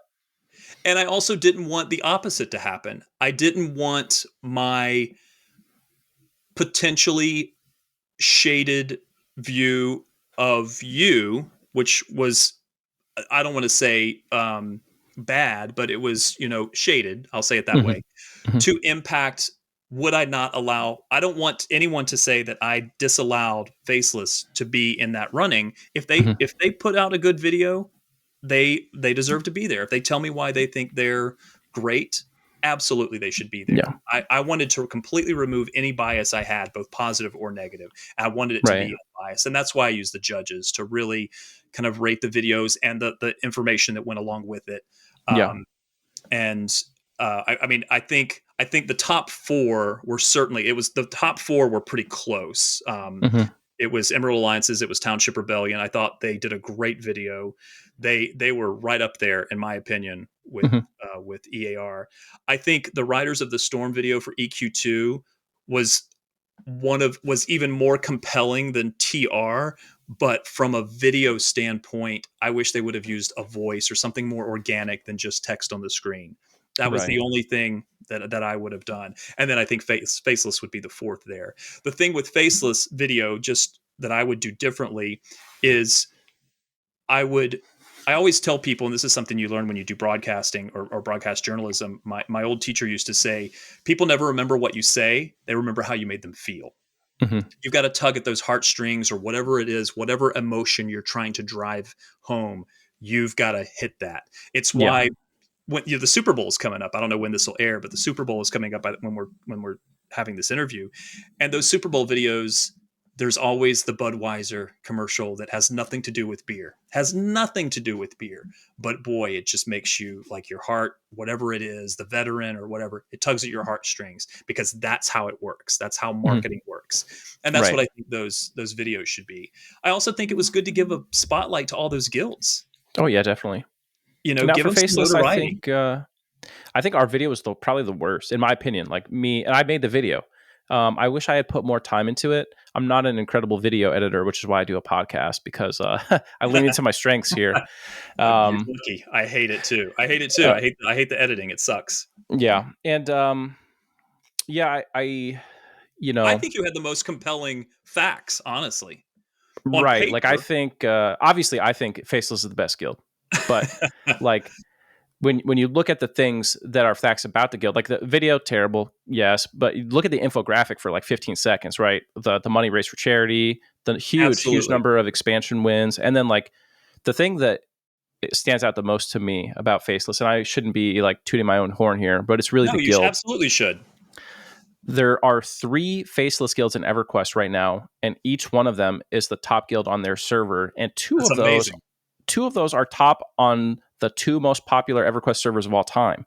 You know what I mean? So, never been done before. I don't think there's any time a single guild has had 3 branches all server firsting content the same year. Uh, and it's fucking hard. It is hard to do. I You know what know I it's mean? hard. That's a lot of It's hard to people. do. It's hard to do a successful guild. First of all, Right. it's hard to do a successful guild and to Yeah. keep it going. It's I can't even imagine. My brain hurts from thinking about how you become the first, the guild to do first, or the guild to do fastest, or however. I don't know how you do that. Then to do it on 3 different servers, you have my respect. Absolutely. Yeah. Like I said, on paper, Faceless was absolutely hands down on paper. Yeah. The problem is, it's like the old analogy, back in the 80s, there was the VHS versus the Betamax Mhm. cassettes, Yeah. Yeah. Yeah. for recording movies or whatever. And Betamax was, by all other standards, the better product. Betamax had better clarity, or whatever the technical jargon was. Betamax was better, but VHS had better marketing and better deals. And whatever happened, they just took control of the market share Yeah. and they took off. So I think that I'm hoping next year, now that people kind of see what this is, because nobody knew what this was. I didn't even know what we were going to get. I didn't know if we were going to get wacky, crazy, and we did get some wacky, crazy videos, let me tell you. But Listen, I I've think, already reached out to the Wu-Tang Clan. They will be narrating our video this coming year, so prepare yourselves, other guilds. oh, I can't wait. And I know there were some sore people. I think the folks in TR were a little bit disappointed. And I was disappointed for them because I really wanted them to win.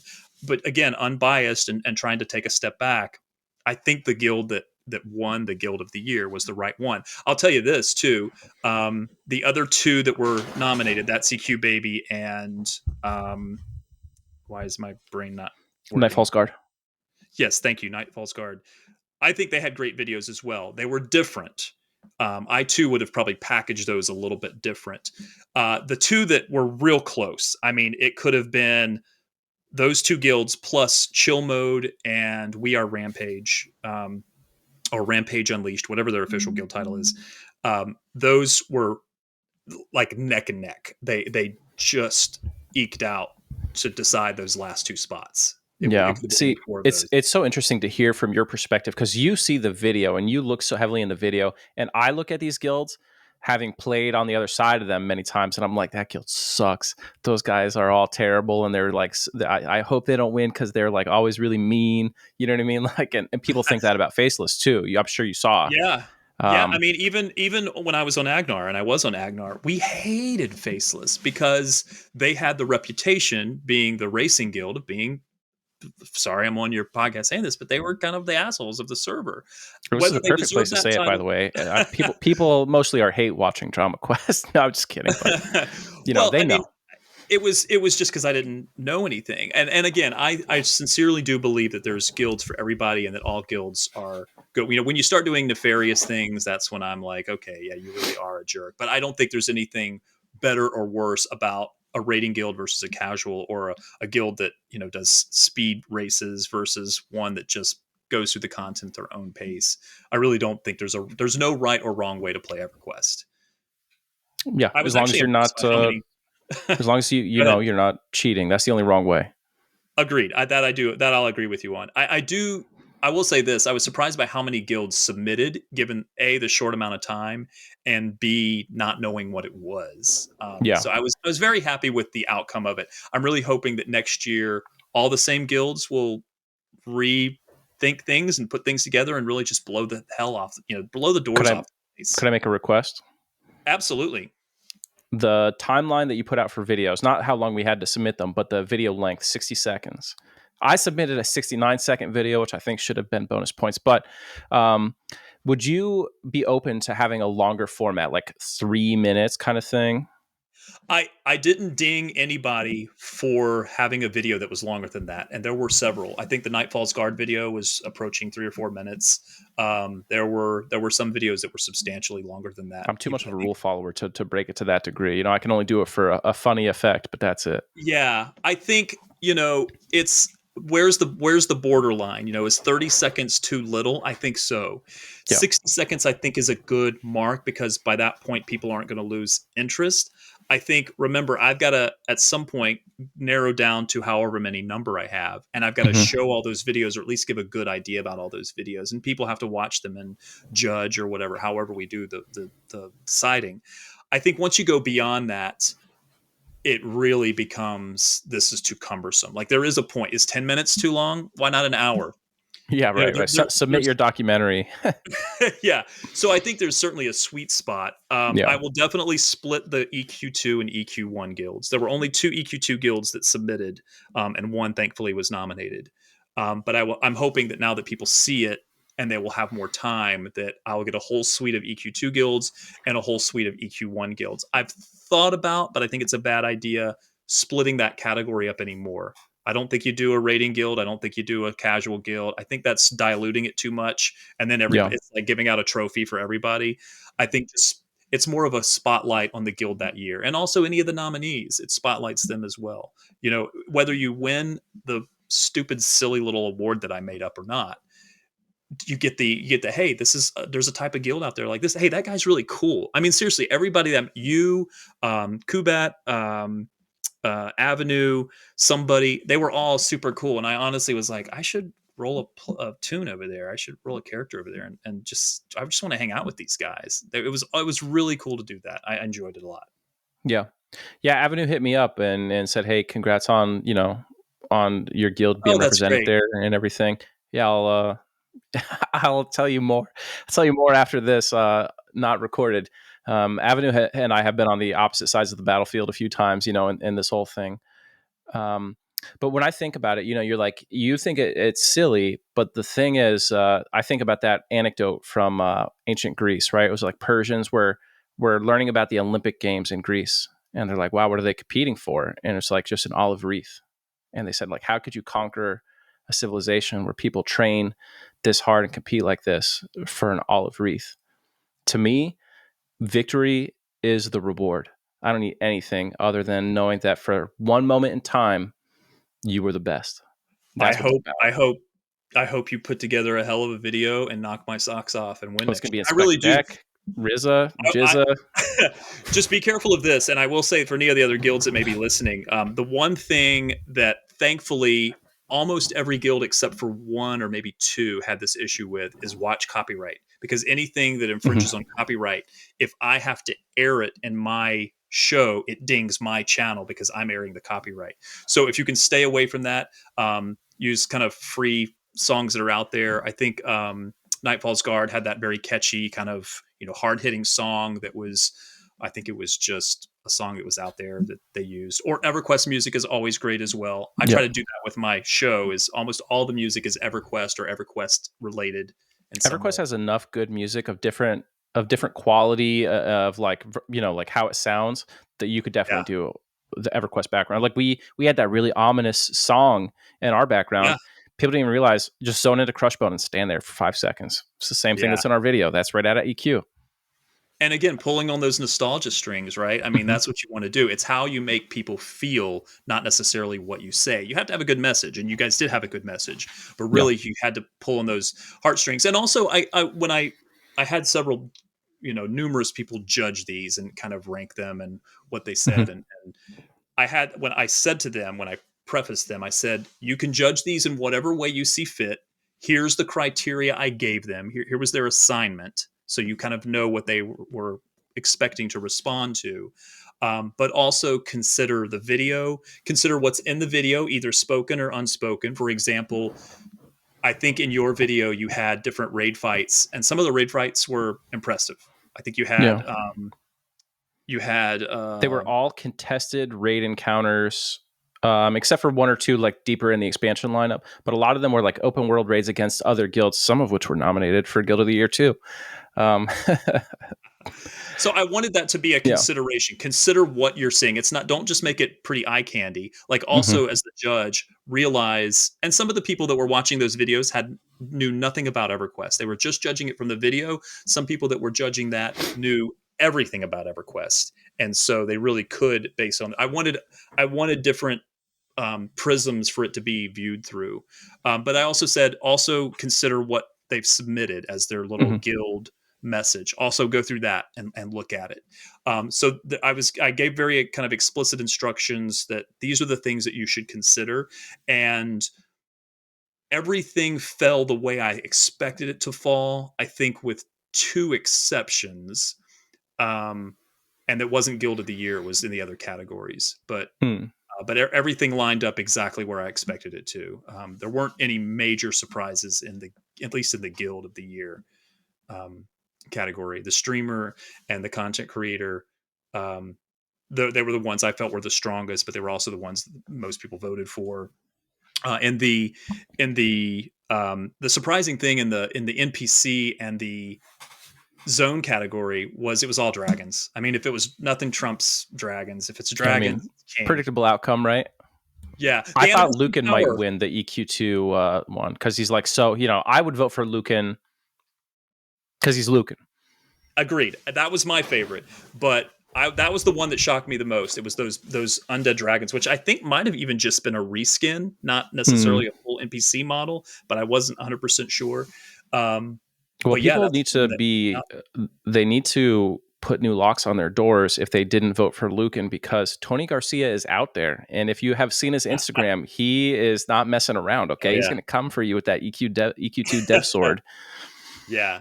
That was the one that surprised me the most. The anniversary tower surprised me a little bit. I actually thought my personal vote on that would have been different from anniversary tower, but You got to it think was. all the TLP players, the only zone they saw was the anniversary tower. And a lot of people Yeah, chose it ironically because they didn't like, because they didn't like the anniversary tower. But yeah, um, I like in our voice chat, like I can only tell you what ours was like. Riotous laughter when the tower won. It yeah. was I it was can considered very understand that. funny. Yeah. And I do understand that, but when I take a step back, I think it was the right choice. And again, the voting helped confirm who I. There was nothing in the voting that was really shocking, except for maybe that bejeweled undead dragons. But the voting Yeah. really just confirmed what the judging already kind of had decided. There was no real decision except for that bejeweled undead dragons. That was the only one that really. I was Yeah. like, oh, that's not what I expected it to be, and the players seem to really respond to that. Yeah. Now, as a hardcore guild, advertising for yourself for these sorts of things is a little bit challenging because you have an identity crisis a bit. Like I could I could come out and talk about like the great things we do community wise inside our guild, which we do those things, but it's not like Here's what you it, do. Here's you, what you you get do. what I'm saying. Yeah, I know exactly what you're saying, and I don't come from a marketing background, but I'm Hmm. essentially married to a marketing background. Um, and they see things in a way that I'll never see it. And I think, that Emerald Alliance is reborn. It's a marketing video. The Township Rebellion is a marketing video. And that's why it works. It's like I said about the Budweiser commercials for Super Bowl. Those have nothing to do with how good the beer is or how it's from the crystal clear waters of the mountains of Colorado. Nobody gives a shit about that. It's how Right. it makes you feel. It's tugging on those heartstrings. Now, I think in a contest like this, you do have to kind of interject, and that's what Emerald Alliances Reborn did. They put all those things in there. They said, yes, is it that we have this or we have this or we have this? No, it's just because we love the game of EverQuest and we come The together. way they did that was super clever too. You know what I mean? It was very smart. Like I said, understood the assignment in a way I could not have asked for even more than that. They just did a really good job. I liked TEB's video because it was silly. You know what I mean? I TEB, was yes, love it. all their guild videos. I think that guy has done a lot of videos for them. I Yeah, really appreciate that they're just like way outside the box, kind of like mimi. You know what I mean? They don't take themselves too yes, seriously.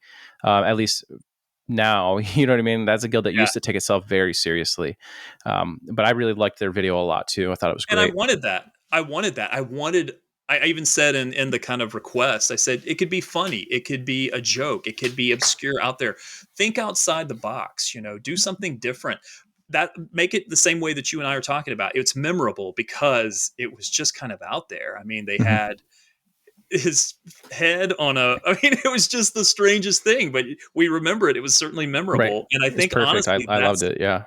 yeah, that's why they made it into the nominations because Yeah. of that video. I actually really like the Rampage video. I thought they did a really good job. Their video was, I mean, it was this close. If Yeah. anybody from Rampage is watching, I really like that video. Here's what, for me personally, because I was one of the judges, there was a whole Hmm. suite of judges, but where I don't want to say dinged them, but their video was something that was created 7 months ago or 10 months Oh ago or yeah. They just sent you the music video they had done. Right. they had already had Yeah. done. So it's not like they catered it to the assignment. They already kind of had this and submitted it in its place. And it's not that it didn't work because I do think it did show off their guild, but it wasn't explicitly like what you did, where you said, "No, this is why I'm making this video, and it's being submitted for this explicit purpose."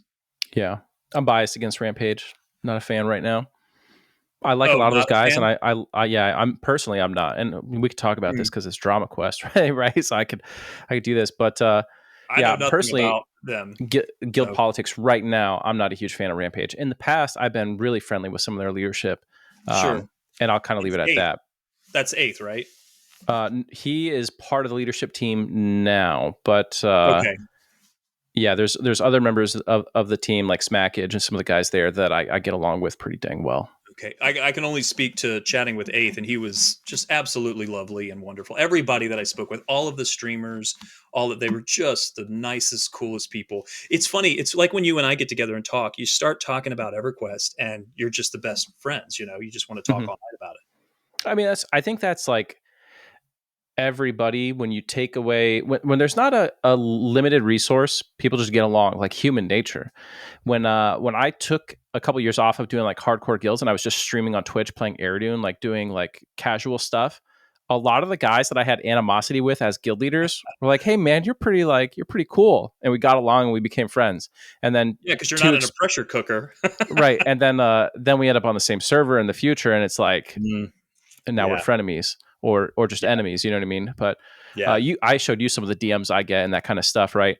Some of those same people 2 years beforehand were buddies with me, and then EverQuest is a weird place sometimes.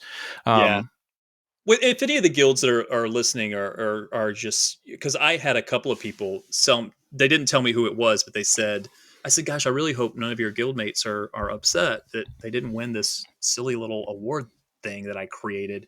And they said one of the things where they said, "Well, they just didn't like that a casual guild won it over a hardcore rating guild that really just busts their ass to do the content." I was like, I understand that.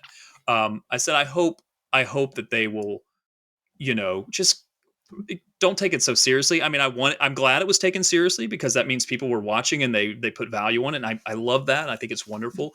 I would say come back next year and just show Emerald Alliance is reborn why you're better. Make it, make the video good. Kick butt.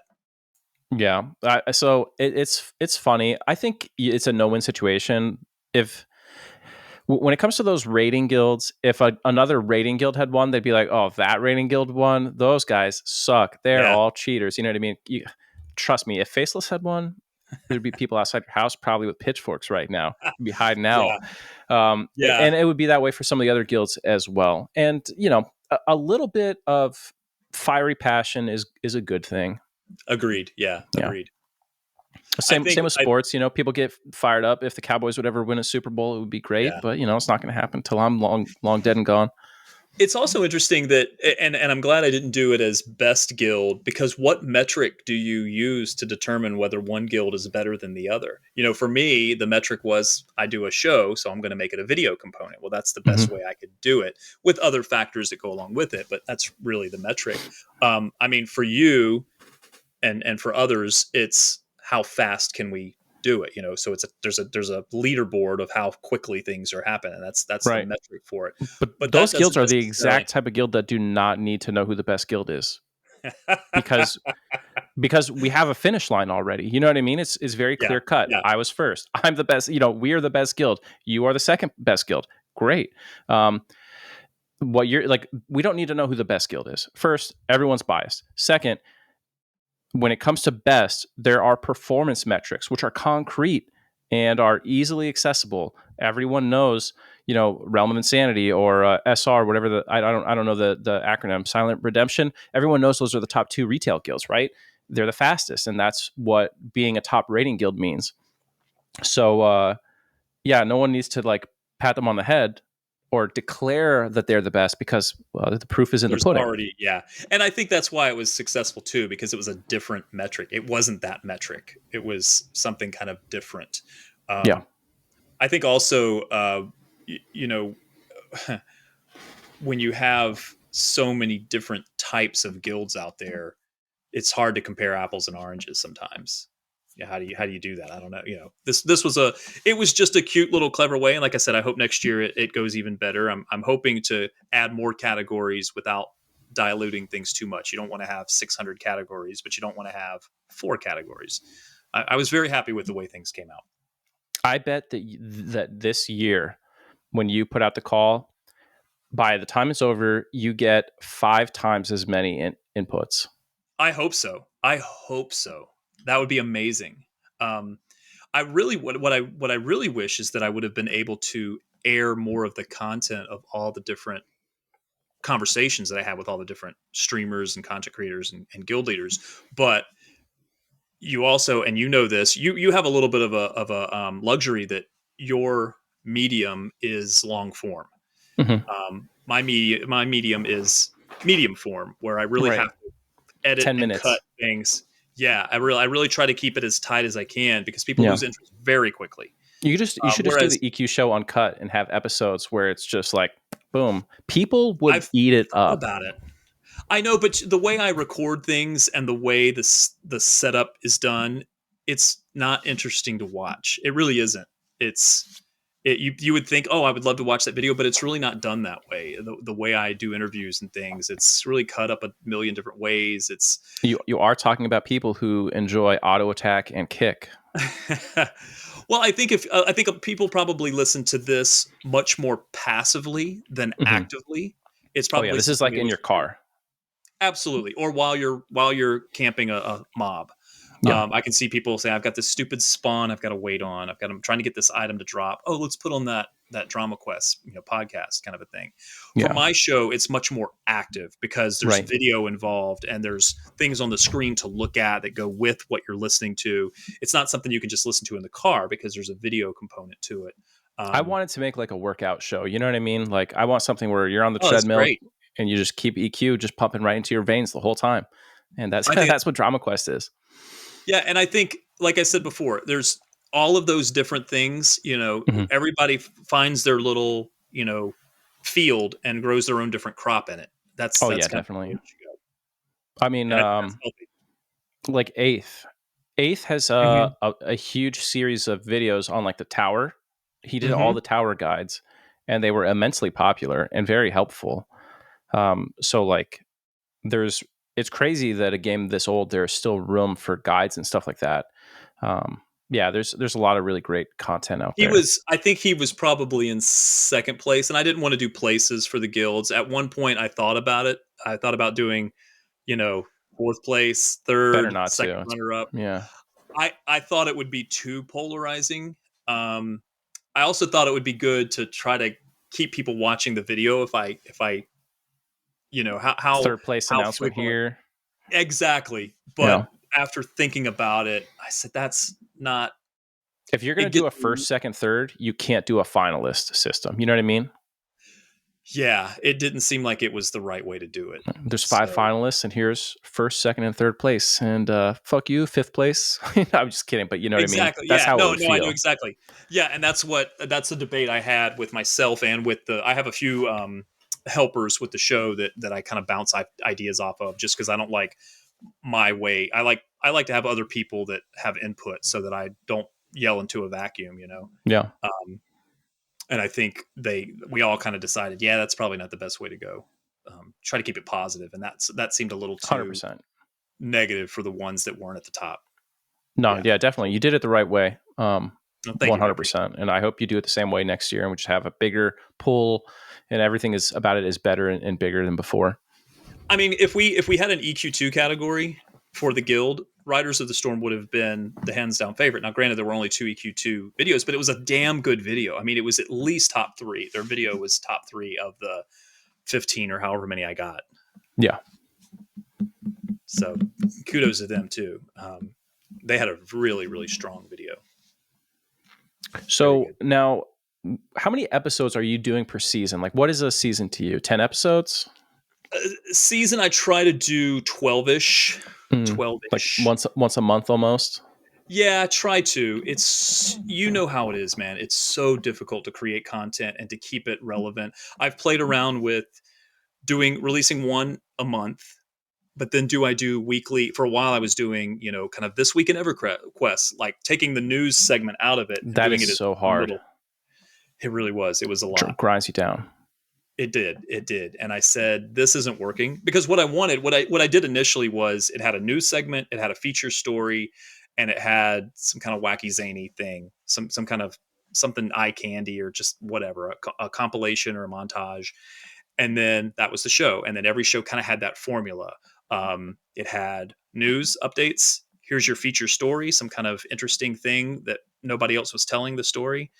And then this kind of wacky zany thing. And that was the formula. Mm-hmm. It dates the video though. Yeah. If you watch a video and it's about this server launch, when you go back to watch the video, nobody wants to watch it because they immediately say, "Oh, this is dated," because it's talking about 4 expansions ago. I wanted them to be evergreen. So Yeah. at a certain point, I changed the formula so that an episode was evergreen. If you go back and watch that episode, you would not know when it aired. The information still holds true. And anybody that's watching a year from now or a week from now can go look at that and find something that's interesting about EverQuest that will not necessarily change. Yeah. And that to me was a better formula. Then I took the news segments out and made them weekly, but that just became untenable. It just was too much. Yeah, it's a real grind. I mean, even this, like, very minimal editing goes into this show, but there was a period of time when I was in between leading guilds. I was preparing for Teak, but I wasn't leading it yet because it hadn't come out, and I had already stepped down from Mischief. And I was putting out 2 episodes of DramaQuest a week, and some of the interviews are 3-hour long conversations. You know what I mean? Yeah. And when I started leading the guild, I was like, "Well, look, guys, part of the reason that people watch this is because I have like." I did the thing, you know what I mean? I'm not just like a person talking about it. Part of it is that I do the thing. And like leading the guild on Teak is creating content. You're just going to hear about it a little bit later. You know what I mean? And I can't lead the guild and make 2 episodes a week. It's just crazy. So the pace slowed down tremendously. Part of the reason I took a little bit of a break there was because I was leading the guild on Mangler and I just couldn't keep up. And, I feel that content creation and leading a guild sort of scratches the same itch for me. You know what I mean? Like there's a certain fulfillment in your mind that and a certain level of motivation. There's like a creative energy to leading a guild. And it's the same thing as making a video. At least that's how I felt, especially like when I was trying to stream. I can't like stream and run a guild because it's just, to me, it's the same exact thing. And I'm just like, why am I doing more of this, Yeah. I found that, there is certainly a creative aspect of it. I'm not a creative person at all. I'm much more of I think most EQ players tend to be a little bit more of the left brained, which would be the right side, which would be the more mathematical, scientific, kind of regimented. I think most EverQuest players are probably on that side of the spectrum. But yeah, there is something about content creation with creating these episodes that I really enjoy. And I like talking about things in EverQuest that other people aren't going to talk about. Mm-hmm. I'd love to do more lore videos. That's kind of top of mind for this upcoming season. How can I do that in a unique way? Big interviews, more socketed segments, having different content creators kind of do their. I've got a guy named Hikaru that does tips, and those segments have been great, and I really want to take that to the next step.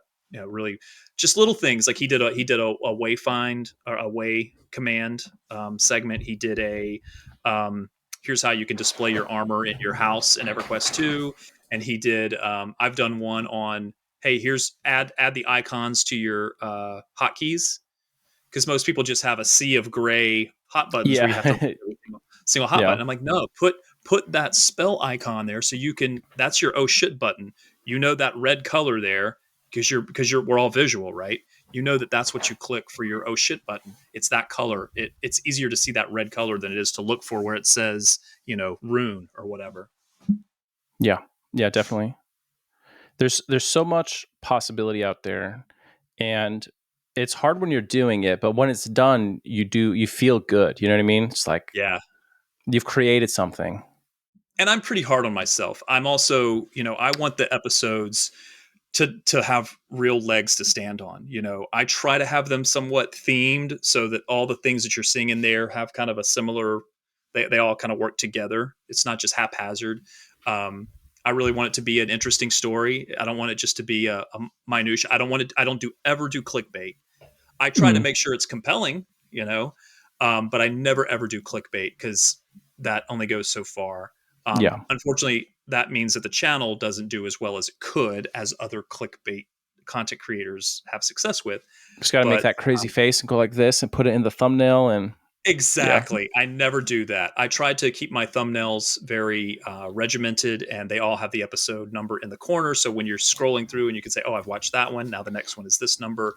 Here's the topic." But some kind of image that I found that the nostalgia really is the best way to get people. So the old NPCs, having a picture of Trachanon on there that was one of my successful ones, or a hill giant, things that people recognize immediately as quintessentially EverQuest. Right. Yeah. Well, now you've got a pretty big built-in audience, right? You got like 10,000 subs on YouTube, I want to It's say. it's not quite. I think it's approaching 9,000, but yeah, it Nice. definitely went up a lot over the last several months because I've been producing regular content. But it's every person that subscribes is I tooth and nail scratch to get every single subscriber. Yeah. And by the way, if you're listening to this, click subscribe. If you're 2 hours into the podcast, I hope you I hope you like it enough to press that button. Yeah. And I'd love to hear what people want to see. I mean, I'd love to hear Yeah. new ideas. People have a lot of ideas that I'd love to try and do. Some of them are feasible. Some of them don't work for the way I do the show. It's just, there's a couple of people that have said certain things. They've said you should really do this story, and I'm like, that's not a story. They said you should do a story about the websites that really help people. Hmm. FANRA and ZAM, and those are great ideas. They just don't translate well to video. You Yeah. know, it's like Yeah. watching a YouTube video about websites. It's got to be compelling in a certain way. Yeah. It would be tough. It would be really tough too, especially like it would be more interesting of a topic if you did the old websites that have been lost to time. And then you got to be like an investigative journalist to get information on that kind of stuff, Yeah, yeah. It's I a heavy lift either way. I've put it out to my community. The people, yeah, community is such a weird word, but the people who listen, I put it out a bunch of times like, hey, tell me what you want to hear. And I get I get basically nothing back. You know what I mean? People will listen to whatever you make, but it's almost like, you put it out and they're like, well, we don't want to tell you what to make. We just want to hear what you would make.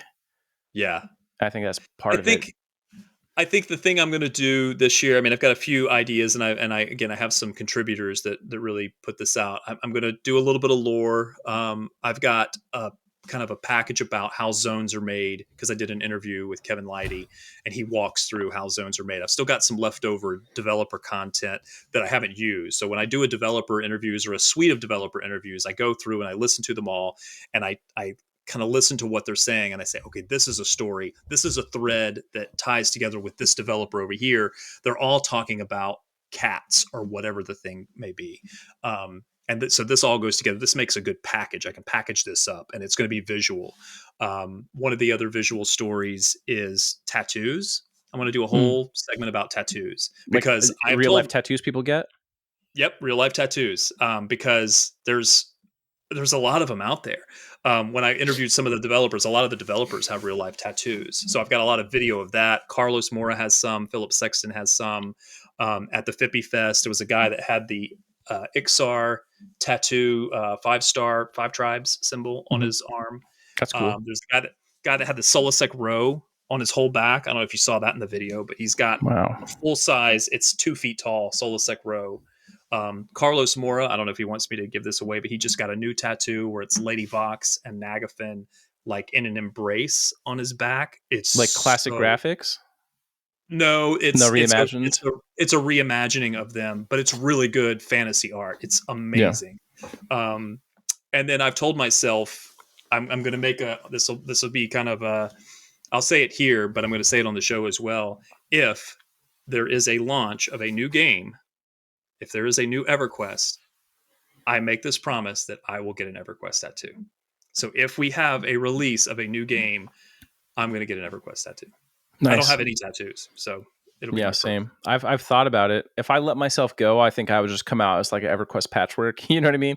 I'd have like a frog lock right here under my eye to represent all the raid mobs I killed, and just it'd be Well, I mean, crazy. the first episode that I did, the lady that I interviewed, and the reason I interviewed her because she was in Chicago, and I was in Chicago at the time. She lived in the outskirts of Chicago. I said, "Does anybody have a good story?"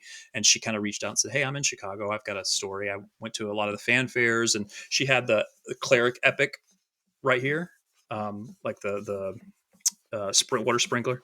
Yeah, And then several episodes in, I did Gendark, who has got full EverQuest sleeves. nice. He's got full sleeves here of EverQuest. His legs are not completely sleeved, but those are, I think, Mario on one leg and Banjo Kazooie or something on the other. But Classics, respectable. absolutely. But he's definitely got the EverQuest as the sleeves. I mean, he's got like the Keith Parkinson Velious Dragon on one bicep or one arm, one shoulder, and Oh, then I that's mean, sick. it's really What impressive. man? I think go check out episode 5 or 6 somewhere in there. It's What one of the tattoo earlier artist would you episodes. trust to try to do Keith Parkinson on your skin, man? Yeah, I don't know Scary. any, so I would be flying blind. I'd I just certainly go need to you. somebody that was recommended. Right. Hello, sir or ma'am. I need you to do some of the greatest art ever, and I need you to put it on my fleshy body, please. You only get one Yeah. chance. You're like, okay. I also I also feel like if I were to get a tattoo, I need to get in better shape. And where would I put it? So like that's a whole other Whoa, thing. yeah. I've always thought about that. I'm like, if I got an arm tattoo now, then my arms get bigger, it would get all stretched out. Or if my arms got smaller, then it wouldn't look great. I'm like, very conscious of Yeah. that. Don't want to get like back Yeah. fat or something on my And then back what do you piece. get? I mean, like Philip Sexton has the EQ logo, EQ button like Hmm. logo. I think it's here, or maybe it's here. I think it's here. And then so what would I get I would want it to be, you would know it's EQ, but not completely. Like I don't want EverQuest on my arm. Right. Yeah. Yeah. I It would want have an to EQ be, player to recognize it. yes. But the Yeah. average public would say, "Oh, that's kind of cool. What is that about?" Yeah. I think You the know, epics do a pretty good job at that. yeah. I I mean, the recruited a guy staff to of the serpent would be cool. yeah, there you go. I recruited a guy to a static group because I saw him and he had the Bard epic tattooed on his arm. And I was like, Oh, play really? EverQuest? Yeah. And within like 2 months, he was in a 55-hour, like no sleep static group with me. That's awesome. Cause he Where was did you like, yeah, meet he was this like, guy? we met at a bar in Baltimore. And yeah, I mean, he was into it and he was like, yeah, I'm really hardcore. And he could not That's hang. crazy. Yeah. But yeah, he was a good guy, and he played with us for years. But it was his first like hardcore static group, and it went poorly for him. When I He lived took in Greensboro, uh, there was a guy that lived across the street from me, and we started hanging out and playing, drinking, and just hanging out. He didn't know that I was an EverQuest player, and I didn't know that he was an EverQuest 2 player.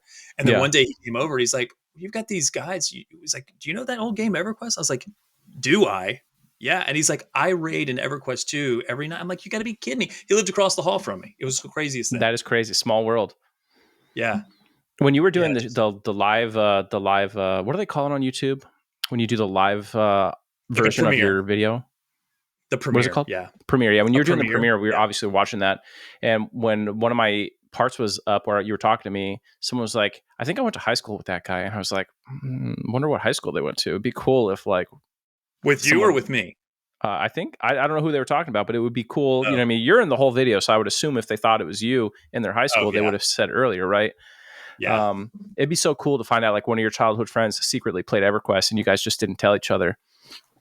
One of my coworkers that I work with at one of the TV stations, you kind of, oh, what are you doing this week? Well, I'm going home and I'm going to play some video games. He's like, oh, what do you play? And then you tell him, and he's like, oh my god, I played this guy. He was a photographer at one of the TV stations I worked at, and he said, I played an XR Monk for years. I'm like, you got to be kidding me. And so he's like, but I can't play it anymore. He's like, I got too addicted. I'm like, come on, Yeah. you've got to come back. Yeah, he Now didn't I want to told play. you, I'm not gonna say it here, but I told you like where I work, right? Yes, Yeah. So yes, one yes. day I was walking around at work. I get back to my little cubicle, as it were, my office, and I get a message on our work chat from a guy, and he said, "Hey, I have a really weird question for you." And I was like, "Okay." He's like, "Do you play EverQuest?" And I was like, "Yeah." Like, this is crazy, right? Like, and he's like, "Are you Zaide? Like, do you stream?" And I was like, "Yeah." Wow, that's like what? Mm-hmm. He's like, "Yeah, I recognize you." Like some guy recognized me in the cafeteria. It's only happened once, but I was like, "That's crazy. That's super, super crazy." Now I can never fake my own death on stream or anything because someone in real life knows that I do this. Super small world, but that guy Yeah. didn't play like he didn't play hardcore. He was like a casual guy who just like enjoyed watching the stream and stuff. That was wild. Yeah, I Um, think I get a lot of that now with my current job. I have two jobs now that are both on TV, or on a digital style. And so yeah, I'll get people. Oh, I thought I recognized your voice, and they're like, oh, I watched whatever. And so yeah, I get that a little bit. I've seen a Not bunch as of not as people much. actually say that, like, "Oh, hey, I found out the guy from the EverQuest show is my weatherman." Yeah, yeah, I do get that a lot. Yeah. Or on the TV station website, they'll go, "Oh, I played EverQuest with that guy." Uh oh. Yeah, so it'll go the other way around too. But that's Yeah. great. Look, it means they're watching one side or the other or both, and that's a good thing. So Yeah. That reminds me of this. Like when I was a kid. Do you watch anime by any chance? I'm not a big anime guy. But No, you know what Dragon Ball Z is, right? absolutely. Okay, so when I was a kid, like a young kid, probably like 8, I guess, I watched Dragon Ball Z, and I didn't know what anime was, but I knew that this cartoon was different than other cartoons, right? And I would always go in my house at 5 p.m. when Toonami would show Dragon Ball Z to watch the new episode. And I noticed like all my friends also went in their houses at this time, and then we would come out and hang out, but everyone was like, it was sort of taboo, right? And then one day, we did something and someone brought up Dragon Ball Z and I was like, I watched that show. And we found out that like our whole friend group were all watching Dragon Ball Z every day and we just thought it was nerdy, so we kept it a secret. But we were all into this thing. EverQuest is a lot like that. You're like, I wouldn't necessarily be like, hey, I play this EverQuest, this game from 1999.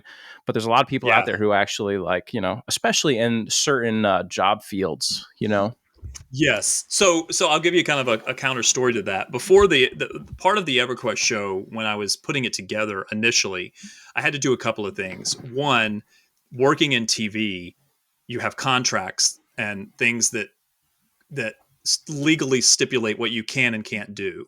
Um, and because of that, I had to get permission and I had to make sure I wasn't doing anything that would violate certain payola and pagola aspects of my contract, and that I wouldn't be endorsing a product when I kind of am endorsing EverQuest. But that's one of the reasons why my content is not monetized in any way, because I can't legally. One, because I use EverQuest in the title of it. So it's not like I called it DramaQuest, which is not anything. It's not copyrighted, but I Yeah. actually call it EverQuest. The other thing with that is I reached out to Daybreak at the time, and I said, "Hey, here's what I want to do. Would you be okay if I did this?" And we had a very long conversation. It went on for a while, and they said yes. I said, "Let me send you what I want to do," and they saw it, and they're like, "Okay, yes, we understand now what you're doing." But initially, what happened was CBS, who I was working for, CBS News, when I was in Chicago, they were trying to come up with content for their streaming program, or potentially for Paramount Plus. I think they were kind of in the idea of, how do we create more locally created content from the affiliates, and not just Paramount Pictures is creating this, Halo series or whatever it is, but smaller, Right. more kind of gritty content, that's not as cleaned up. And so I said, I have an idea. for a show, and this is what I want to do. I want to do the old G4 style X Play. Remember X Play or Attack of the Show? That's what I want to do.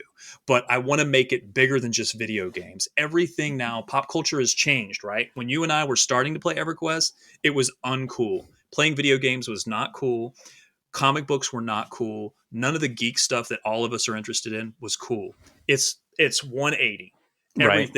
Everything is a comic book, movie. Everything is video games, board games. The video game industry trumps the movie industry by a huge margin. There's so much Yep. money in the video game industry, and everything is, Lego is not a kid's toy anymore. It's for adults. The majority of people that are buying Lego are adults that are just Lego fanatics.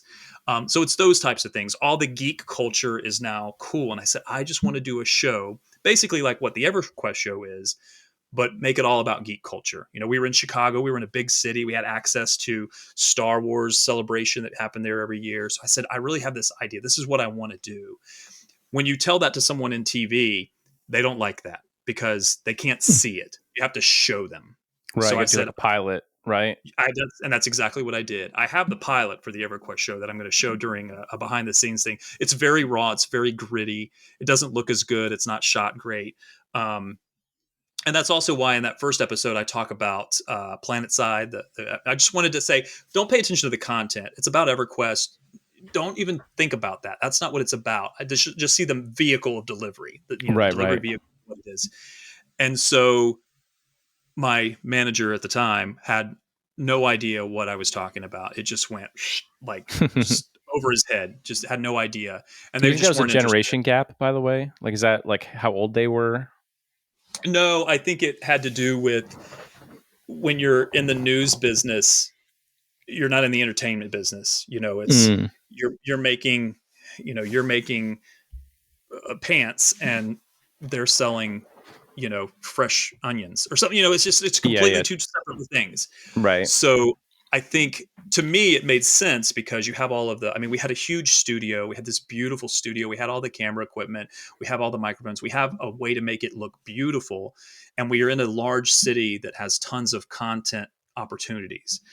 They just, it maybe not be that they weren't interested. It's just, how do you prioritize to putting assets into that, because it's a business and they're trying to make money off of whatever they're doing and get the news on the air and that aspect of things. And this was not in the cards. It's just, they make a certain type of widget and I was trying to create a different type of widget. And so then I decided I had so much fun doing that. I'm going to do it just about EverQuest and it's all going to be mine. And then it won't be work. It'll be something I love. And so that's where it came from, with the Star Wars show as the kind of the guide of what I wanted to do. Looking back, are you glad that you did it? Or if you knew how much work it would become, would you still have made the decision? 100%. And I do 10 times as much. Nice. Yeah. I mean, there's so much more I want to do. I want to interview John Smedley. I want to get Jim Lee because Jim Lee is he's a big EverQuest fan. He's the original comic book artist, right? He's a huge comic book artist of everything. Nobody draws Batman better than Jim Lee. No, but I mean, he did like EverQuest Comic 1, right? He did the Kunar comic. Yeah. Yeah. He did most of that artwork. And he's a big EverQuest player. The EverQuest developers would tell me he was working on DCUO, which is also a Daybreak title. He was the executive producer or whatever it was for that. But they also just met him because when they would all go down to the local bar, Jim Lee was in there. And they met him and they're like, oh my God, they had an EQ shirt. And he's like, I play EverQuest. And so they all talked. And this is before they knew he was Jim Lee, the incredible, comic book artist. I'd also like to do more big names. Like I said, celebrities. Freddie Prinze Jr. I've been trying to get on the show forever and I can't. I almost had him do a cameo for the Fippy Awards. If I could get him to announce the Guild of the Year, Freddie Prinze Jr., that would be cool. Yeah. But he wasn't accepting cameos or talking to him. If I could talk to his people somehow. Did you ever see where we had Ice-T do a video for us? I did see that. Yeah. Which is great. Yeah. Absolutely. Very cool. Like I said, anything that brings more, notoriety to the game, I think is a good thing. Yeah. There's like articles on websites about that. That was crazy.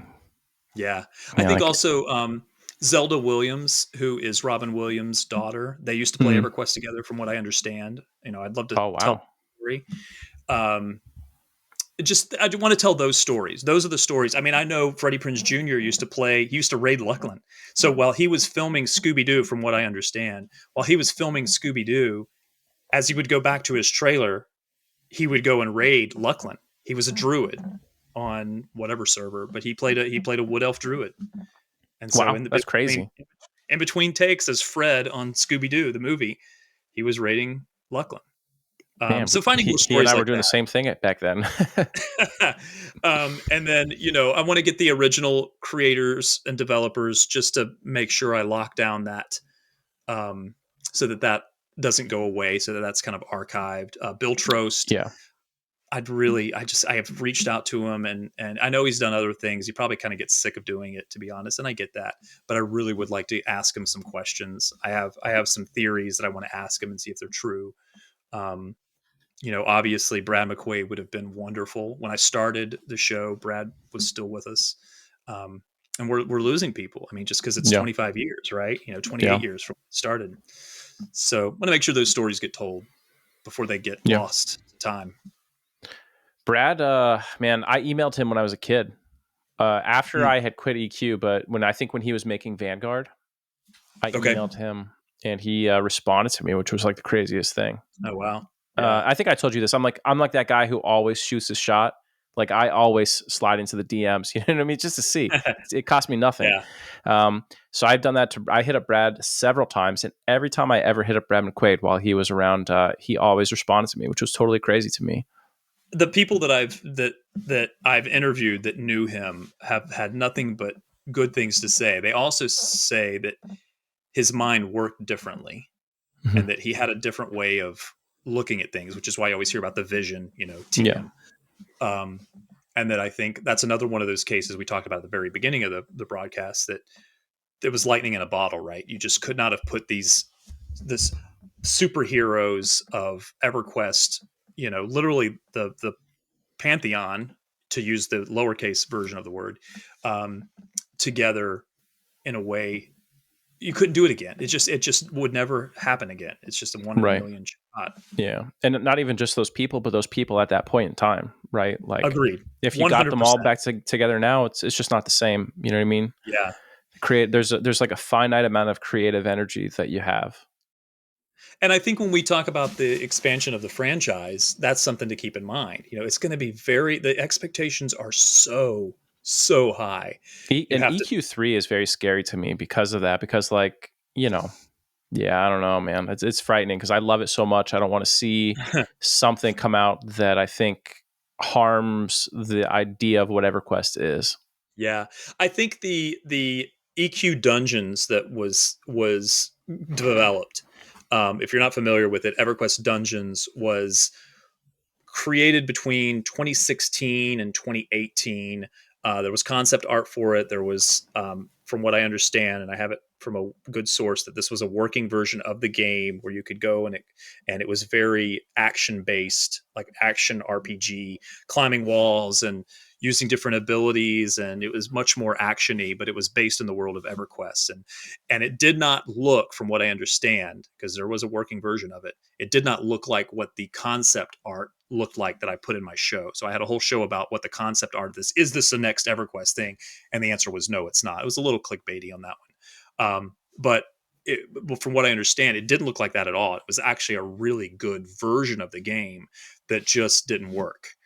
So I think it was a good idea, but I think it was the wrong idea. Yeah. Um, I think it's exactly what G Ham said. You have to find the secret sauce of bringing in what we already know works for this MMO and just really bringing it into the new age. I do think you have to have a little bit of new to bring in new players, people that aren't familiar with this IP. And how you do that, I have no idea.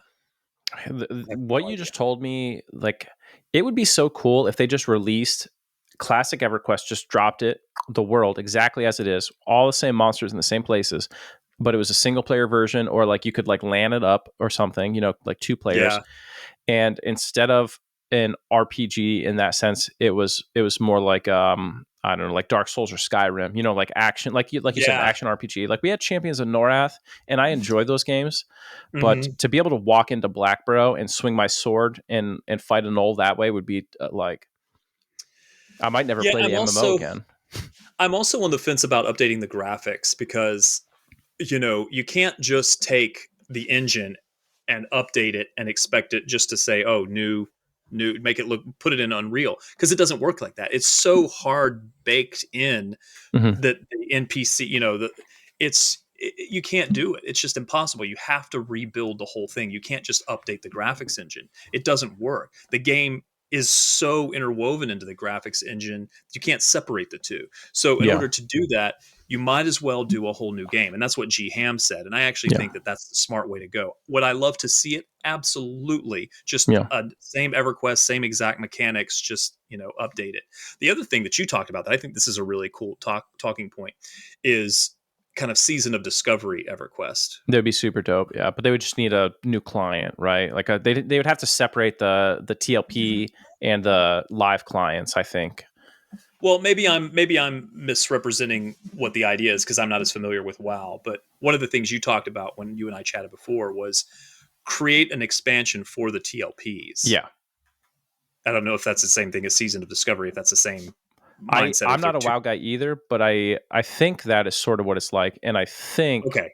that would be super dope. And then your idea of having basically like a flexible level switch, right, where it could be like, hey, Yeah. this is out for retail and it's part of the new expansion, but then you flip this switch and it's the TLP version of the expansion. Yeah, I mean, when you said it to me, I thought that's you can't do that. That's never going to work. But then, as you and I were kind of fleshing out the details, I was like, yeah, okay. So have the expansion based around a part of Fade Word that we haven't been in before, or whatever's left that we haven't seen, and just build the content around that one little isolated thing, and have it be for the TLPs, and create it for that level in mind, and then almost like a heroic adventure release it on the live versions as well, and then the live players can do it, and I think it would be bananas. And Yeah, who knows, maybe they have that idea, and maybe there's a reason why that idea technically wouldn't work. I don't know what it is, but it's a yeah. it's a bananas idea. I mean, you get every single TLP player buying the expansion every year. Yeah, I think that's why the Anniversary Tower was so popular, because those TLP players, they were playing new content as players that were probably back to the game and had never even seen Gates of Discord. But this Yeah, Anniversary Tower, they were seeing things that they'd never seen before. It was a little bit of nostalgia mixed in with new content. It was very well done. I thought the Anniversary Tower was smart. it was fun. Anniversary Tower was cool, especially early on when it was broken and you couldn't like. We had to find like shenanigans to beat some of the things. Yeah, Yeah, yeah, that's always fun, like the creative gameplay mechanics. One of the things I love about EverQuest that I think people underappreciate is how good the movement feels.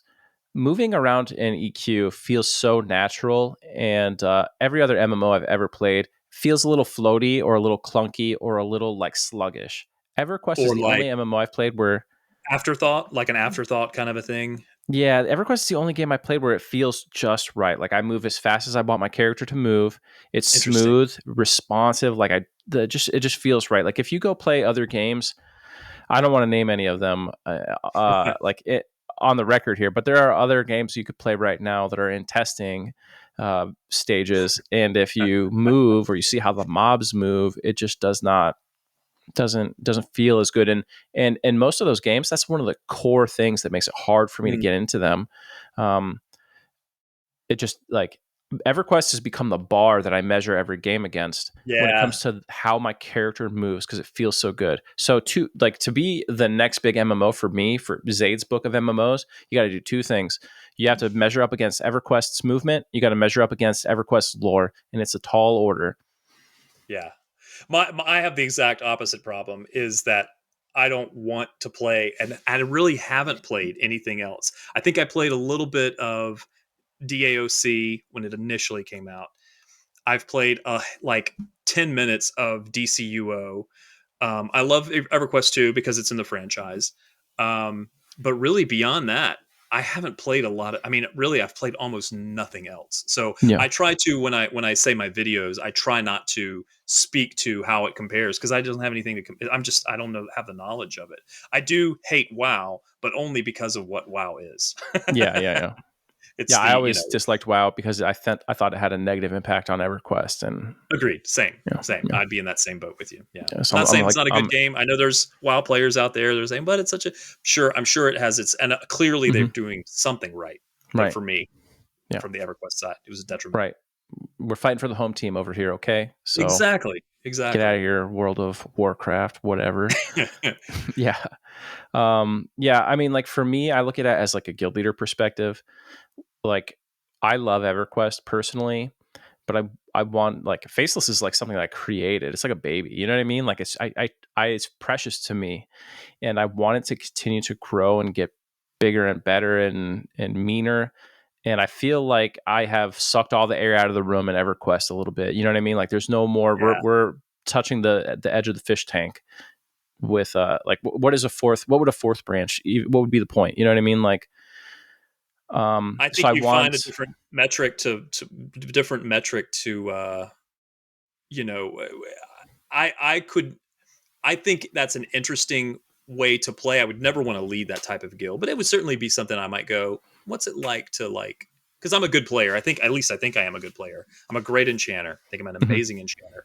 I think I'm a terrible, I don't understand the melee mechanics as well as a lot of people do, but mhm. I think it would be fun to try to be in one of those guilds that, you know, just pushes, because I think I'm a good enough player that I can do it. Could I do the time commitment? Probably not. Um, but it's certainly interesting to think about. I think you just try a different metric. You know, what's the other metric that I can measure a guild by? I You don't know, know. is there another way? I to me, I'm the, I'm the flowers and rainbows and Yeah. unicorns kind of EverQuest player, where I want everyone to be happy and I want us to just all live in this world and be hippies and, you know, peace and all that kind of stuff. Um, but that doesn't always work as a guild leader. Yeah. You know, I mean, I want that too. I always wanted Faceless to be a guild. Like my first guild that I ever made in EverQuest got absolutely stomped and destroyed. And I always said like the top guild sets the tone for how a server is. And this was before instancing. So they controlled open world, yeah, which means they really did set the tone. Not as I not think to it's just a tone for the rating, for the right. for the contested raid stuff. Yeah. Um, the guilds that I've always been a part of, with the exception of maybe two instances that I can recall in my entire career, it had absolutely no bearing on our guild at all whatsoever. I think Yeah. it's exactly what you said in the video, which I tried to highlight. It's telling people outright what your guild is and sticking to that. This Right. is what our guild is about, and this is how we're going to play the game. And if you stick to that kind of charter, then you're going to either do really well, or, you know, you're going to have competition or struggle or whatever. Yeah, I mean, you know, it really comes down to being as simple as you tell people why they should join your guild, and then you keep your word. You know, Yeah, and if you and the thing about being a rating guild is that the rating guild in EverQuest is the only guild that does all the content. Like rating guilds do group content, they have housing, they do crafting, they do all that other stuff. But if you're a guild that does all the casual things and you don't raid, then you are missing out on 30% of the content in the game. I think there's also different types of rating guilds. For example, when I did Shadows of Agnar, when we were Shadow Requiem on Agnar, and then when we left Agnar and went to Mangler, we changed our name to Shadows of Agnar. Yeah, We yeah, were a rating guild. We did DKP. I was completely opposed to a DKP system, but my officers, I think, rightfully convinced me to go to a DKP system and to do things that I was never comfortable with before. Being in a raiding guild, having set times that we raid, I was very much, in my past EverQuest experiences, do what you want and we'll do this. Let's just see if we can get some people together and go and play and take down this dragon if we can do it. And you guys want to do that? It's that kind of thing. And then with Shadows of Agnar, it was, yeah, let's really see if we can see all the content. Let's do every single raid and start farming them, and let's just see what we can do. And we definitely went at our own pace. The only goal I set for us was I want to be able to complete the content, or at least most of the content, before the expansion is done, and the next one Yeah. unlocks. So we finish all of pop before, in era is how we Yeah. would say it, era. Yep. And that worked well for us. And it didn't, and people like that because it took the constraints off of the racers, the ones that really want to go hard. There was room for them. And we would say, look, if that's what you want to do, then you need to be over there because we're not Mhm. going to go at that pace. Don't compare yourself to everybody else. Just compare yourself to, can we accomplish this goal? And that worked Right. very well for us. And the other guilds didn't set the tone for us or set the metric for us. We measured ourselves by our own success. Right. I mean, once instancing came out, it changed everything. Those early Agreed. expansion instancing, because like it didn't matter if that guild was a jerk because you just didn't have to interact with Yeah. them ever. Um, when it comes to like the guild you described, like Shadows of Agnar, it's I would call it like a medium core guild, right? Like you're doing everything in era, so you're not a hardcore guild, but you're not a casual guild. Some of the guilds that submitted said dad core or stepdad core or something. That's I had like no that's a idea. new I thing. don't know what that means. I don't know what that means. I Those have no guys listen idea. to too much School me. Taylor Swift, the cottage core kind of stuff. It's like No, I didn't music, even know. genres. Okay. Okay. I had no idea. I was like dad core, but we're stepdad core. I think they were making a pun, and I was like, I don't even know. It's a language that I didn't understand. Yeah, but there's no reason to be hardcore over being a medium core guild. There's actually just no reason at all. It's a matter of scheduling is what I would call it. You know what I But mean? that's Like what if faceless is, right? Wouldn't you say faceless is hardcore? yeah, we're like as hardcore as you can get in the EverQuest sphere. You know what I mean? I Yeah. would never ask a player in my guild to do something I wouldn't do. The problem is I will like die in my chair if it would be the difference between winning and losing. So um but there's no reason to do that. There is no reason. Like as Yeah. long as you complete the expansion in era, which is the staple medium core thing, Yeah. I think that's enough. And the rest of that is personal hangups that people have that they're working through. You know what I mean? Like Yeah. I've got some shit that for whatever reason, what has happened in my past, it is now important to me to try my best at this. You know what I mean? And Yeah. some I think some that's but one of the things that I fundamentally think, the go the ahead. Go ahead. medium core guild is 100% as respectable and as good as the hardcore guild. And We yeah, had two rules, or at least the main rule that I live by for my guild was real life is always first. That's the 100% number one rule of my guild. Real life is always, always, always first. This is a game, and so as much as I love EQ and I think it's my whole world, I also realize that life is precious and it exists outside of this silly little, microcosm of a video game that we play in. And there are other things like family relationships and money, making a living and yeah, career that, as much as I would love to play EverQuest 24 hours a day or all my waking hours, real life is always first. And so I would always tell my guildies that was really our number one rule. Um, we were a very successful and a very, very close knit. I would agree with you that we were a medium core guild for yeah. sure. I think that's a And perfect I place to still be. have I still have people that say, please, please, please lead a raid because we've not had an EverQuest experience that was as memorable as, were we the fastest? Were we the best? We failed a lot of stupid raids that were no reason to fail them. We were just unexperienced, and we just were. It was more about the fun of it than it was about the winning. The winning was never the reason we did it. We liked to win because it kept us energized. But I would tell people flat out, especially the first time we ever did anything, this is just, if we win, it's gravy. But it's just us being together and doing this that is what we're here for. That Yeah, doesn't work with everybody. Not everybody has that mentality. And I tell people, and that's okay. If you don't have that mentality, then maybe we aren't the right fit for you. We weeded those people out very quickly. Again, they're not playing wrong; they're just playing differently. right, 100%. Yeah, it's it's up to every individual. Like me, I am the sorest of sore losers. I bottle it up. I won't tell people because I don't want them to know that I'm upset. But like when I lose, like when we didn't win Guild of the Year, I like my guild was over it. In fact, they made fun of me leading up to it for caring about it. They're like, "Listen, guy, Zaide, Faceless cannot win this, so you should just chill." And I was like, first, I'm a glass half full, right? I'm an idealist, so I choose to believe that we have this. And then we didn't win, and externally you got to be like, "Hey, it's no big deal." And those guys deserved it, and they did. For the record, they did. but it doesn't mean I'm not sad about it, right? I laid in bed that Sure, night and I of was just course. like, I can't sleep because I lost, and I When hate I this is losing. I'm gonna tell a story that's gonna make me look like such a putz and a crybaby and a wimp or whatever you want to call me. But the day that that guild that I mentioned, Shadows of Agnar, I've never told anybody this. Day that that guild kind of crumbled was during Underfoot. Underfoot, notoriously a Hard difficult expansion. expansion for guilds. Yeah. It's a hard expansion. It's just a hard expansion for guilds to get through. And so we were already struggling a little bit because by that point, Mangler was really starting to, what all guilds face is just the attrition, and you get, there's just so many players. And we were already starting to lose a few of our key like warriors to some of the other guilds that were really just a little bit more hardcore and just had things going a little bit better than we did.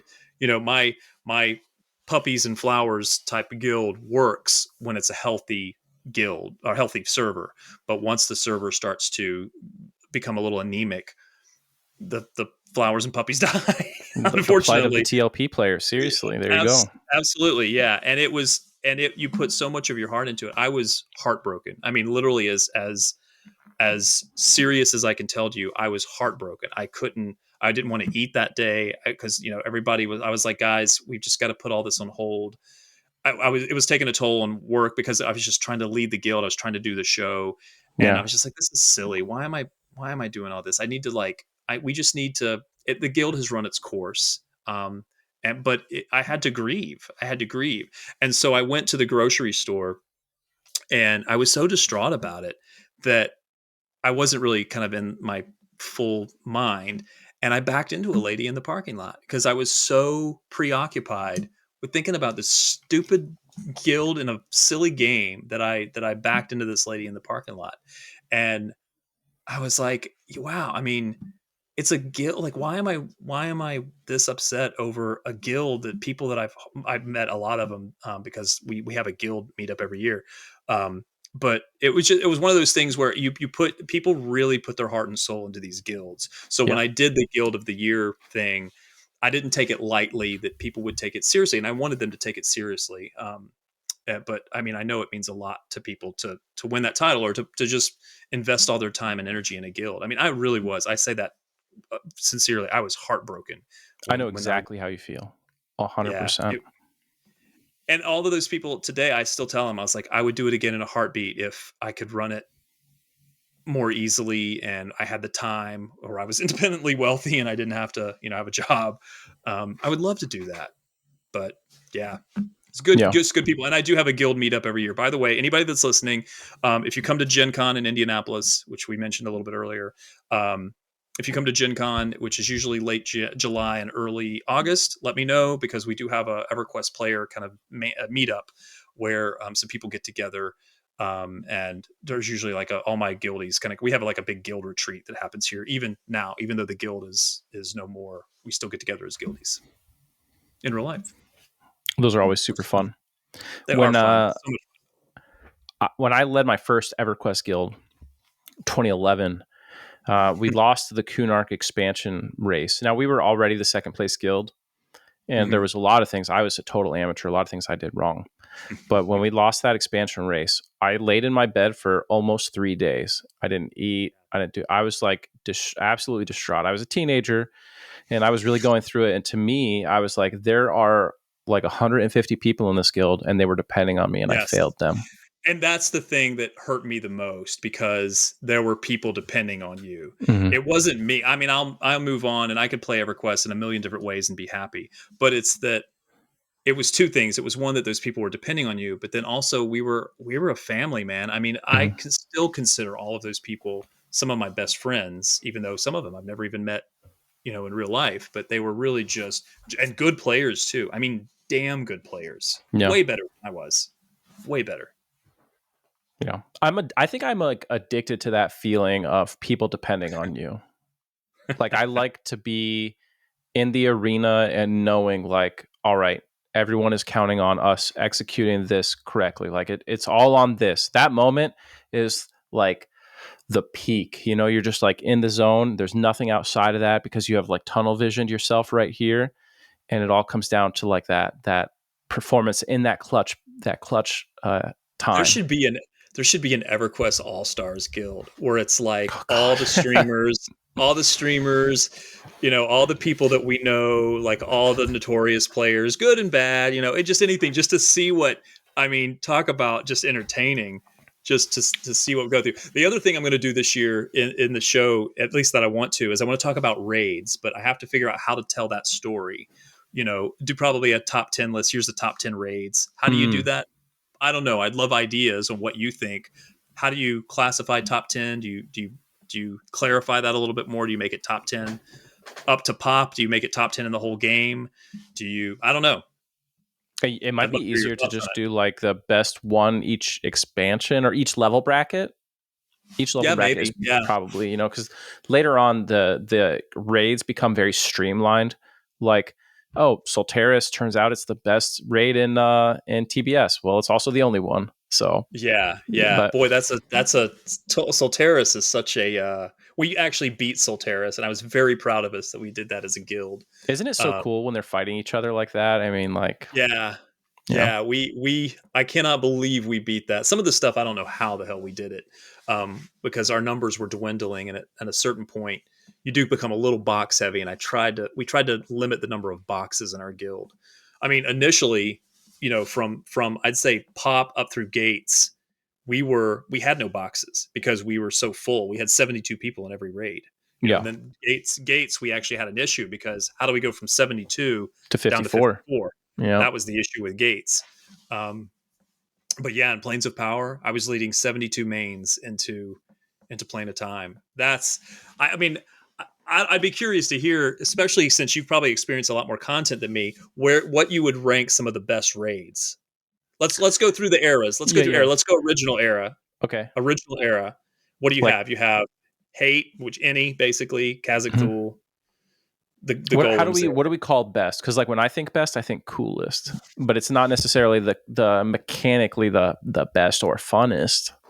Yeah, and to sidebar from that, I'm going to do the top 10, my favorite top 10 zones, and I don't think those are necessarily going to be the best camps or whatever. They're just going to be kind of most unique or coolest looking. I'd put like Rubak Oseka, which is that spiral conch shell Mhm. zone in there. I'd put um, one of those House of Thule zones where it's all mixed up. What's the name? Alcabor's Nightmare, where it's like all the original zones that are like contorted and stuff. But that's Right. what I think about the raids. It's kind of either memorable. I don't know how you label it, but maybe most memorable raids. Maybe that's how you say it. I think that would be it for me because like that's how I look at them through that lens. For me, what are we calling the original era? Just classic? Classic and planes, yeah, classic and so you've got Nagy and Vox, and then you've got Any and Kazakh and Dracolich and Planet Golems. Sky. Plane of Sky would be in there, yeah. Plane of Sky, So if we're including Planet Sky, then I would say Bostzit, the Bixie the goddess. Big B, yeah, That's a fight. You know what I mean? Like the mechanics of that were like ahead of their time. Like you have the bees all splitting down and they have different abilities and some can be charmed if you're brave enough. And she has not only a death touch, but a proc death touch. So if you don't know this and you're trying to keep mm, a death touch timer, it'll mess up your timer. And yeah. she hits like a truck. I When mean, they I'd added probably have to put Nagy at the top just for pure nostalgic yeah, original raid, but yeah. I think I would go with Vox out of the Dragons. And I think I like Oh, Vox's interesting. room. There, I don't know. There's just nothing like that first time you walk into Lady Vox's room. You can barely see anything. Before you see Lady Vox, you are engaged with Lady Vox. Back in the day, it's all Yeah, dark.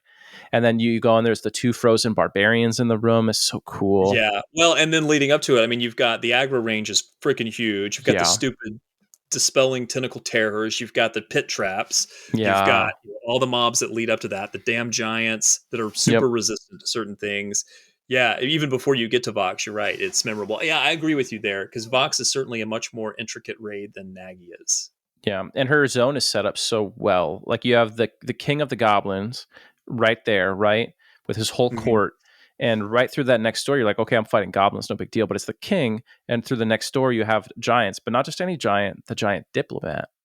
Yeah, So like that's the giant that the goblins get to interface with, just the diplomat, and he's the weakest giant. I think that tells you what Lady Vox and the giants think about the goblins. The only giant they really get to deal with is the weakest one. And then you go through, and the priest of Nagfin is there, which is super cool. And man, he must not be having a good day, right? Like he's just in there with his like little toga on or whatever, his loincloth. But yeah, the whole thing is just so cool. I love it. And When you permafrost is a when great you zone. It is a great zone. It's another one of those dungeony zones. I don't think it's as good as some of the ones we mentioned earlier, but fast forward to Kunark, that's where things get interesting because then there's a good bit of content. I mean, Hmm. you've got your four open world dragons. You've Hmm. got Sev, Gornair, Track, and who am I missing? Talendor and Fadedar. Talendor. Thank you. Talendor and Fadedar. Yes, Fadedar is in there. Um, although Fadedar is in. Oh, that's right. It's Ocean of Tears. Timorous Deep. Timber Steep. Thank you. And so then once you do that, and then you do, then you've got Vishen's Peak, obviously. Um, yeah, I don't know. I mean, Vishen's Peak is interesting. It's tough for me. It comes down to Trachanon or Veneral Sathir, both being super I cool. I agree. mean, Trachanon functionally ended the Sebulesian Empire, right, which is pretty huge, and he's Yeah, still down there now, ruling over the Froglocks and everything else. I think that's pretty dang cool. Veneral Sathir basically being the lich of himself in Ryle Sathir's body is pretty cool, but I think I'm going to give it to Trachanon. yeah, I agree. I like your list there, putting those at the top. I'd probably put Faradar as maybe a number 3 if I Yeah, had Faradar is to. super cool. And if you count, if you look forward facing a little bit into Velius interacting with Jaladar, then Yeah, Faradar might even be number one because he has that really cool conversation where he's like, "Oh, I know that you guys plundered my old home, Vishan's Peak." You're like, "Oh, snap," you know what I mean? And that doesn't hit the same if you didn't clear VP. yeah. Once you get to Velius, then things get really interesting raid wise. This is when the game I think was maturing. I Hmm. think it matured in Plains of Power, but I think Velius they certainly threw a lot of shit at the fan or at the wall to see what worked best. Yeah. Um, Velius, I mean, it's hard not to say the sleeper, right? It's hard not to say Sleeper's Tomb yeah, as the coolest, the best raid. yeah, I There's like a agree with whole you. mythos to it. Yeah, yeah, I definitely, yeah, I think that's kind of a no brainer there for Velius. Um, Avatar of War is cool, but I always thought he looked a little silly. Like there's like a yeah, cheesy smile on his face that hits weird. I could see they were going for the original Rattlesec concept art by Rick Schmidt, but it it didn't didn't come out land right. right. Yeah, Didn't yeah, land yeah. just right in the 3D model. And also, I think a lot of people don't notice this, but the original Rattlesec concept art has a tail. Oh, really? Yeah, you look in the I don't back there. There's like know a that. tail. Yeah. It's he's forward facing, so you can't see it that well. He's got a tail Okay. there, which would have been really cool. Oh, did you have you ever? I'm sure you've seen the original model for Avatar of War. He had wings. Maybe. Yeah, the original AOW model had like golden wings. I'm sure I've seen it. I'm sure I've seen it. Yeah. Yeah, I think the raid system really like once you got to pop, it was like they figured it out. Like, yeah, okay, yeah. this is what we've got to do. We've got enough content. Some people hate the locking mechanisms that were in place, but I think there's so much raid content there. I mean, I don't know. Quorum is obviously interesting, but to me, it's kind of basic. Hmm. You know what I mean? It's like there's nothing. It's not. It's cool. The four heads of the dragons were cool, but It's definitely a really other, epic moment the first time you click down and yeah, you're like, I didn't know that things could be this big in EverQuest. yeah. This challenges my understanding of this game. But then the fight I, has been so nerfed since the OG times. You know what I mean? yeah, I think all of the elemental fights. I mean, Zegany or Zegany, however you want to pronounce Yeah, it. Zagony is a painful one. That sucks. I think Cornav is interesting. It's relatively easy, honestly. I wish it had been Um, Praxis. Why don't we ever get to, I wish we had seen Praxis a little bit more. I wish we had also more Kedge. yeah. I'm going to go back and I'm going to change my classic answer to Finny. Even though he's the weakest of the raid bosses, Oh, I forgot about Finney. Yeah, he is so cool. His model looks great. The most dangerous dungeon by a mile. The I storyline is hate that cool. dungeon. You I know, like hate he went that. mad after annihilating his whole race and all their souls live inside of him, hating him. Oh man. Yeah, I think they revisited that with Buried Sea, but it just didn't go anywhere as Yeah, much then as he's like I would not the like to. last Kedge anymore, and Yeah, yeah. yeah, And it kind of takes away the coolness factor, I think, a little bit. agreed. Yeah, I mean, I think I mean, there's just so many. They really branched. I mean, you had the hedge raid, which was kind of new and different, and that was just Hmm. kind of on its own. You had so many varying degrees of um, Terra's Thule was kind of a relatively easy kind of introductory raid, but still cool because you're fighting this huge, god. I mean, it was just very. All of those moments I think are really cool. The Burtox fight is that's one of the first kind of endurance things where you're like, Jesus, how many waves are there in Yeah, this like thing? a real ring event to that. I wish they had gone. That's another one where the concept art, the original art for Burtox, I think is better than what we got. It's hard to beat Yes. that original concept art for most of these guys. Is that where he's like leaning over and he's got the cape over him He's and he's supposed got to be the like a handsome face, hooded, and then a rotting body. yeah. I don't like. Yeah, it There's like a definitely very looks. alien kind of look to the Burtox that we actually get. I don't think it looks super cool. Um, I do like what they did with that though, because if you follow the lore, they do kind of go into that whole Zulus right. They expanded broadside that knife. tremendously. Yeah, it was kind of interesting. And to be honest, I haven't experienced a lot of that, so I don't know the full story, but I know that they did flesh that out with both Seeds of Destruction and it'll come to me. The Nashti Soul, The whatever one with that the plane of expansion life and was. everything, right? Yes, plane of health, plane of life, plane of decay, or whatever it was. Yeah, Yeah. yeah, they go into that. Yeah. Man, pop though. Like, what would my favorite one be? I don't know. Probably I'm trying to remember what else there was. I mean, you had the smaller stuff like Wrath Council is pretty oh god, cool. that killed my guild struggled on that so bad. But once we did it, once we got it, we Yeah. love doing that fight. Yeah. I mean, it's still hard today, kind of. You know what I mean? It's a Yeah. very big tank check. It's like people have to wake up. If you see, you should do a pop launch with me. You'll get the joy of doing the Wrath Council at level 62 at 4 a.m. Oh And it's a fuck that. whole I other mean, sorry, layer excuse of me. challenge trying to get people to wake up.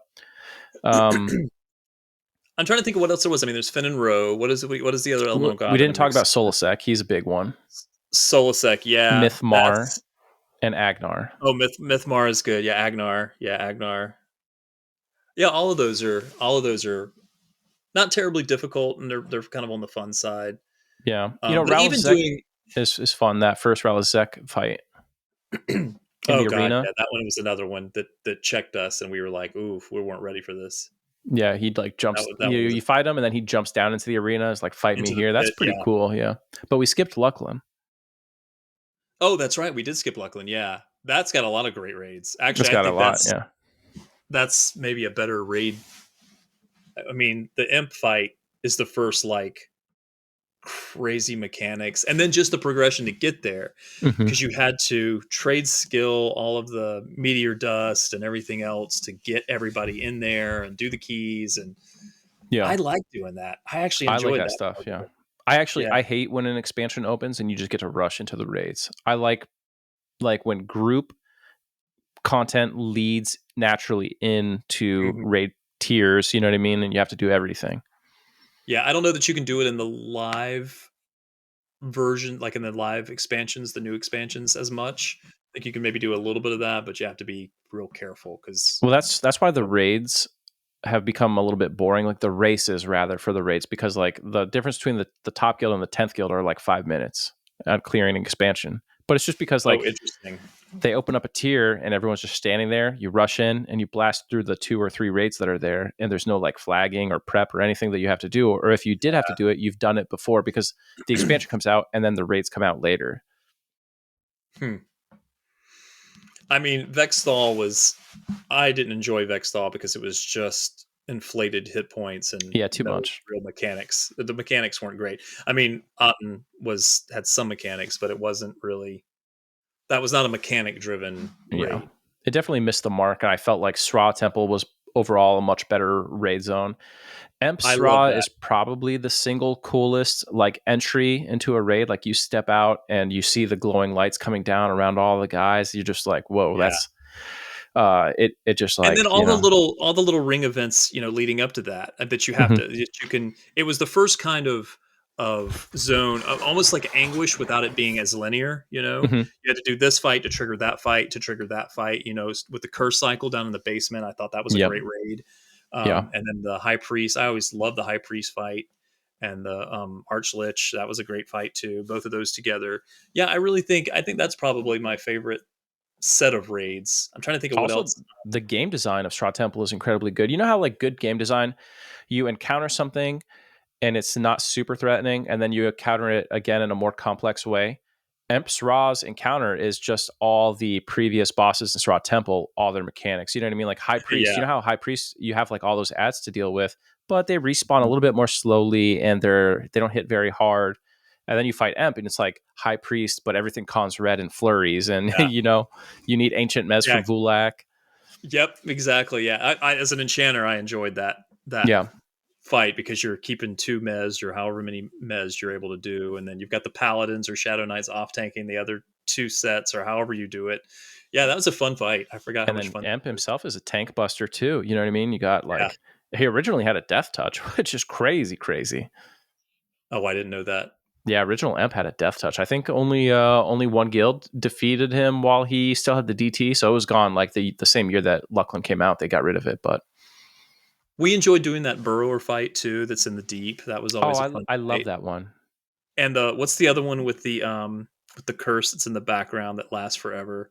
That's in the back room of the deep. Kadisha? Oh, and the No, Thought Horror Overfiend. yes, THO. Yeah, yeah, Yeah. yeah. That's one that you can like. It doesn't take a lot to get there Yeah. and do it, but it's like it's kind of fun. Yeah. Um, yeah, Have you Kadi done the Shah was Kadisha? fun. We did do it a couple of times, but it was always buggy, and we could never It get it is go it is a right. tricky encounter.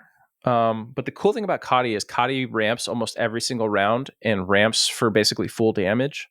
Oof. And then the way Kadisha works also makes defensive like useless against Kadisha.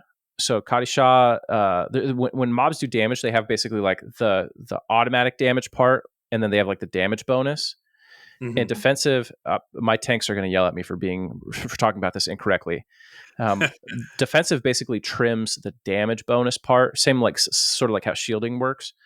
Sure. Kadisha is like all hits, no damage bonus. So you hit defensive and it barely trims any of the DPS off. So Oh, when you fight interesting. Kadisha, you need basically two real tanks that you have like uptime healers on the whole time, and then they both run evasive, so they're missing a lot of the swings.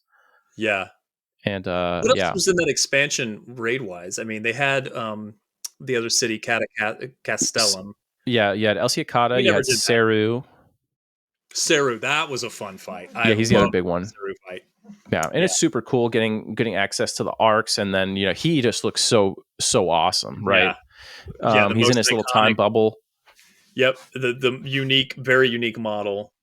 Yeah, his Yeah. yttrium armor looks so awesome, and also it Very feels cool. good. Like if you read the lore, you're like, why do I have to use like special weapons to hurt him? It's because he has this whole suit of armor made of yttrium, and nothing can pierce it except yttrium. So you have to get yttrium weapons to hurt him.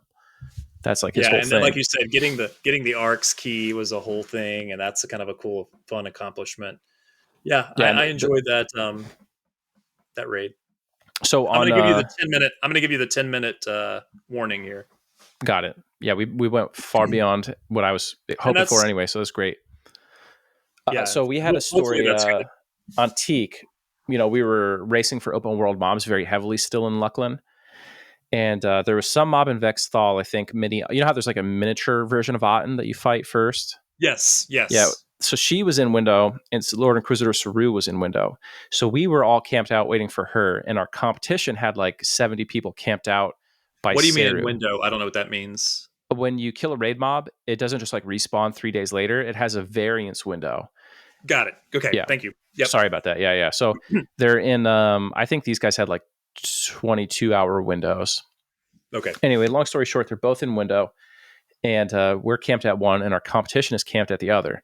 But we made it in our guild. We made a DKP bonus for people to complete their arcs key, and we were really hungry back then in terms of like competition. So we had like our whole raid had a complete arcs key. So we're all camped at Minion. They're camped at Seru. Seru spawns first. They start logging in like surely they're going to win because they have a whole raid camped there. And then basically faceless paratroopers log in, arcs key a whole raid instantly right into the arcs and come in and race and win it. and it was like such a legendary moment. And I don't think that guild, which is normally a very combative, a very swaggering, braggadocious guild, I think that was the last time they ever contested us on anything like that. That just took the wind out of their sails to be so confident they had it, and then to lose it. Let me ask you this: what's your plan for a TLP? Like, what is going to persuade you or dissuade you from whatever your plans are? Hmm. Like what would get me to play one for sure? Yeah, I mean, do you have any desire to see what the next TLP is, or is the Teak Guild you're trying to ride that a while? I want to go back to the Mischief Guild, and I want to finish the live run with those guys. Um, Interesting. I was, technically, if I go back soon, I'll have been there for most of it because I was there from the beginning. I've missed 6 expansions now, and I Okay, could still get like another 6 before where are live. they? They are in the Darkened Sea. Okay, great expansion, by the way. It's one Yeah. of my top 5 for sure, maybe top 10. Yeah, So they have TBM expansion. next, I think, and then after that they get into like the Kunark and Velius rehashes, and I really want to be there for the Kunark Velius when they go back. Yeah, I think those are Um, good too. Those are good expansions, solid expansions. yeah, so that's what I kind of want to do personally. For a TLP, I don't know what would bring me back. I I'm kind of done with free trade and random loot. Like I I want those to not be never back. liked those. I've Yeah. never liked free trade. That's why I didn't like Teak. I don't know, something about that doesn't feel. It feels icky to me. It does bad things to the community in some regards. You see a Yeah. lot fewer organic guilds and a lot more like boxer guilds and stuff like that, which I Okay. dislike. Interesting. Um, but that's the direction that TLPs are going in general. People are learning the mechanics of these encounters in such nuanced ways. They know so many little tiny things that you could do to make them easier that now you're like 3 guys who 6 box could do a lot of the raid content, and they choose to because it just means the higher concentration of loot. But to me, that's just not as fun. I want to play like me and no boxes and a bunch of my friends. That's how I like to play. Yeah, Uh, I agree. I don't. I hate. I have a box that I play, and I yeah, hate playing it because I don't want to. I just want to build out my own character and just focus only on that. yeah. I want to be one character. I love personas because it lets me do the other classes. I don't even like having alts. You know what I mean? So, Agreed. um, Same. I'll say yeah, this. I say this. I think your idea, the more and more I think about it, about having a season of discovery or whatever the correct term is, expansion, I think not only is it a good idea, I think it's a feasible idea. And it would not surprise me if this coming expansion or coming soon, that expansion is on the horizon because one of the developers, when I was interviewing, it was Robin, about the anniversary tower, one of the things that she said was the anniversary tower worked so well because everybody could do it. yeah, Everybody could do that content and everybody loved it. yeah, The TLP players could go and see this thing, and then also the live players can go and see this thing, and it worked. And they said they want to do more of that. And I think it's a brilliant idea to take an old story, piece of the continent, or some other back end of High Hold Pass or somewhere in there that we haven't seen or fleshed out, and almost do it as a heroic adventure style, maybe an Eldon style kind of a thing, but also real true content that is, you're going to have weapons and things that are going to drop that are going to be still an era for that lower side, but maybe right, comparable to Anniversary Tower kind of dropped. But then also have the higher level versions because it's got a scale by level, um, that are on live. Maybe every couple of expansions it changes or something. I don't know, but I think it's actually a really smart, innovative idea. We haven't seen it in EQ yet. It's yeah. not been done yet. Doing it that way, like going all in on it, would fix the core problem that existed with the tower, which was the tower was not very hard, but it made everything else much easier because the rewards for it were a bit powerful. Yeah, they were a little And OP. so if we did it, what you just talked about, it would mean you're fighting more challenging content and getting better rewards, or at least they're scaled appropriately. You know what I mean? Yeah, Whereas like yeah, you yeah. do the tower, it's like okay, now I go tank tracking on with my tower gear, and he's way easier now. You know what I mean? Yeah, I I think that the balancing is the hardest part of that. How do Yeah, you oh for balance it sure. to fit into, and maybe different stuff unlocks, maybe a good portion of it unlocks in, because that's the carrot, right? You got to have a Mhm. carrot to dangle. Maybe part of the expansion unlocks with original EverQuest, and then you have a zone that unlocks in Kunark, a zone that unlocks in. So then you spread it out, and then it really becomes a TLP thing. Meanwhile, on the live servers, all that content is just open and Yeah, scalable as a heroic adventure. I think it's yeah. a brilliant idea, man. The more I think about it, if anybody from Darkpaw is watching, I think this is where you go. This is how you get those players to do it, to come They're not back. allowed to watch this. It's banned. I'm just kidding, but Oh, I doubt that. no, it would be super great. It would be super cool. For me, like I'm a challenge hound, you know what I mean? I really want things that are more challenging, but that is not super popular. You know what I mean? Accessibility is what's popular. So how do you find a way to make things more accessible and then have the top end also be more challenging? I thought I Vaniki think you was a great scale it. server, but it failed, sort of failed, right? I think the only reason Vaniki failed though, in truth, was because it launched in Gates of Discord. If they launched it in I agree. Classic, I if they agree. launched it in Classic, it was a home run.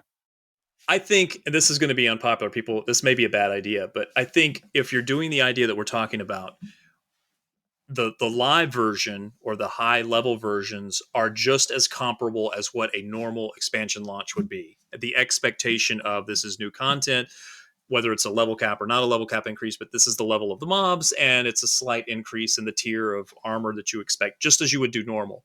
On Mhm. the lower end of it, if it's like a season of discovery, if you're in live, or sorry, an original EverQuest, and let's say there's a section that's open that you're playing as all original gear, the only original gear that's in the game, then it's got to be super ball buster with lower reward. Like Yeah, it can't, I think it's got to be a higher, um, or not as much of a contrast between risk versus reward. It's got to be really ball busting for not as much of an increase. right. Yeah, because each expansion already has powerful gear. You know what I mean? And Agreed. you really you break progression if the gear that comes from the new content is more powerful than the the stuff that's going to come from the next expansion, which is what Yeah. the tower did, and this is why some Yeah. people were upset about it. Like in Kunark, the tower gear was better than Velia's stuff, unless you're a tank, because they care Yeah. about AC. But the health, mana, and flowing thought, you were like way stronger than normal. I think that's because it was built retro. It was built top down, right? They built Right? that Yeah. for 115 to 125, and then they scaled it down. I think you go the other direction. I think you start, but I think also the way Yeah. you scale up. But I think also you the way you also counter that is you make the stuff that's in that new season of discovery expansion or whatever you want to call it a little bit better than anything else maybe that's out there, because you want Yeah. people to play that and have a reason.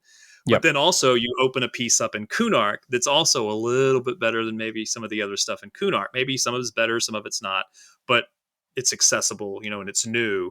So there's going to be a little bit of a carrot there Yeah. in multiple ways. But I agree with you. You can't open up something like the tower was and it completely be more powerful than anything else that's up to until you get to pop. It's just Yeah. stupid. It doesn't, I it mean, doesn't I work. also think it would be fine if they just they launch it in like classic. They launch it somewhere in what we'd call the golden era of nostalgia, right? Like classic through pop, and then you never get Gates of Discord. You just get the new scaled stuff. You know what I mean? Oh, so it splits the It yes, timeline like kind of a splits the thing. timeline, and like that's what this server's gimmick is. That's it. Boom. You know what I mean? No, and I'll tell you why I don't think that's a good idea. Financially, it doesn't work Because because other TLPs there's don't play it. yeah, the live players have no reason to buy that. Oh well, The the live live players also still get it, and it scales up for them. You know what I mean? It's just like okay, it. You don't have to worry about balancing against old content because it replaces the old content for the TL for I the see. TLP servers. So, That's an and interesting thought.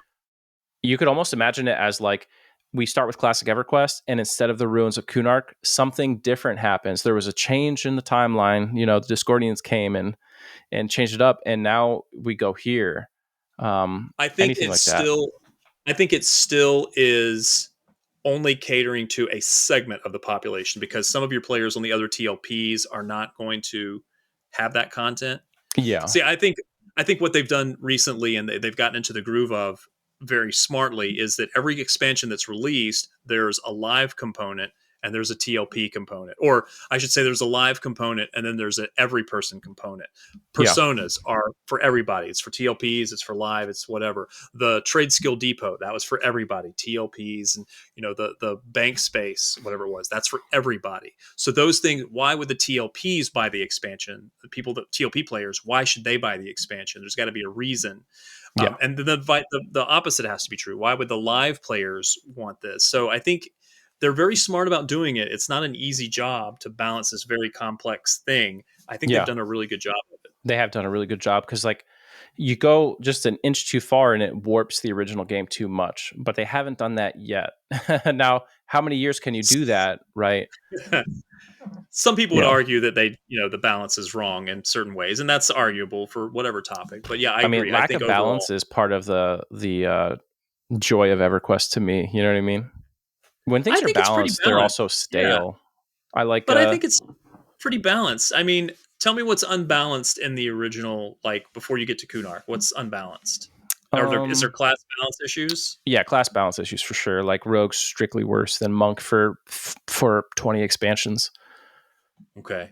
Um But what's worse? What do you mean worse? Just DPS? right. They're two classes whose primary and maybe sole function is to do damage, and one always does it better than the other. Now, people will post parts and they'll say, "Look, I'm a rogue. I beat all my monks." And it's like, yeah, a sweaty player will be great anywhere, any class, right? Like a high performer is just a high performer.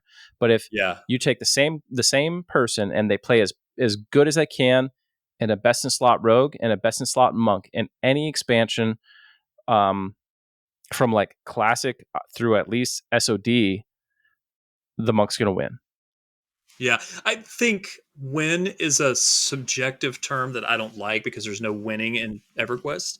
I think you're basing it on a DPS race, which that Right. way, yes, absolutely. But like an enchanter is never going to win that race unless they're charming a mob. But let's just take that out of it for a second. I don't think DPS is the only way to measure the viability of a class. This is just my personal philosophy. Right. Well, it's like the degree to which they fulfill their function, and the function of the enchanter is not DPS. Right. They have like Agreed. support Yeah. functions, right? And enchanter is really lucky because they have a lot of roles that only they could do, so no one can step on their toes too much. Maybe a bard a little bit, but like when it's time Yeah. for emp, if you don't have any enchanters, well, 70 monks are not going to cut it, right? You need the enchanters. Um, so enchanters have a lot of that kind of stuff, but like monk and rogue and berserker and ranger are often interchangeable. And when they're perfectly interchangeable, you say, well, which one would do the job the best? And too frequently, the answer is monk. You know what I mean? I think Yeah. I can um, see that. I can see that argument. they need either a little bit of utility to some of the other classes that make them appetizing, and they do later on, like war cry Mm, for berserkers. They get a DPS elements that makes it beneficial to have those other classes. yeah. But rogue suffers in that they don't really get an ADPS element like to enhance the whole raid.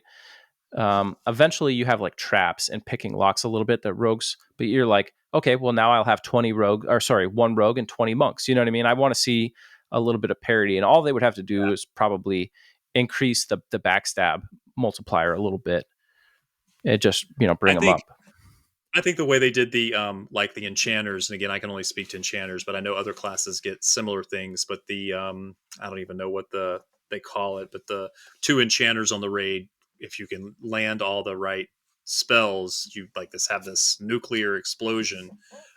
There's a word for that. I can't think of what they call it, but that line of spells. But the shaman have the same thing, and the druids have Hmm. the same thing. If you can all land the right number of spells, a big spell goes off. I think clerics and druids have heal spells that work that way.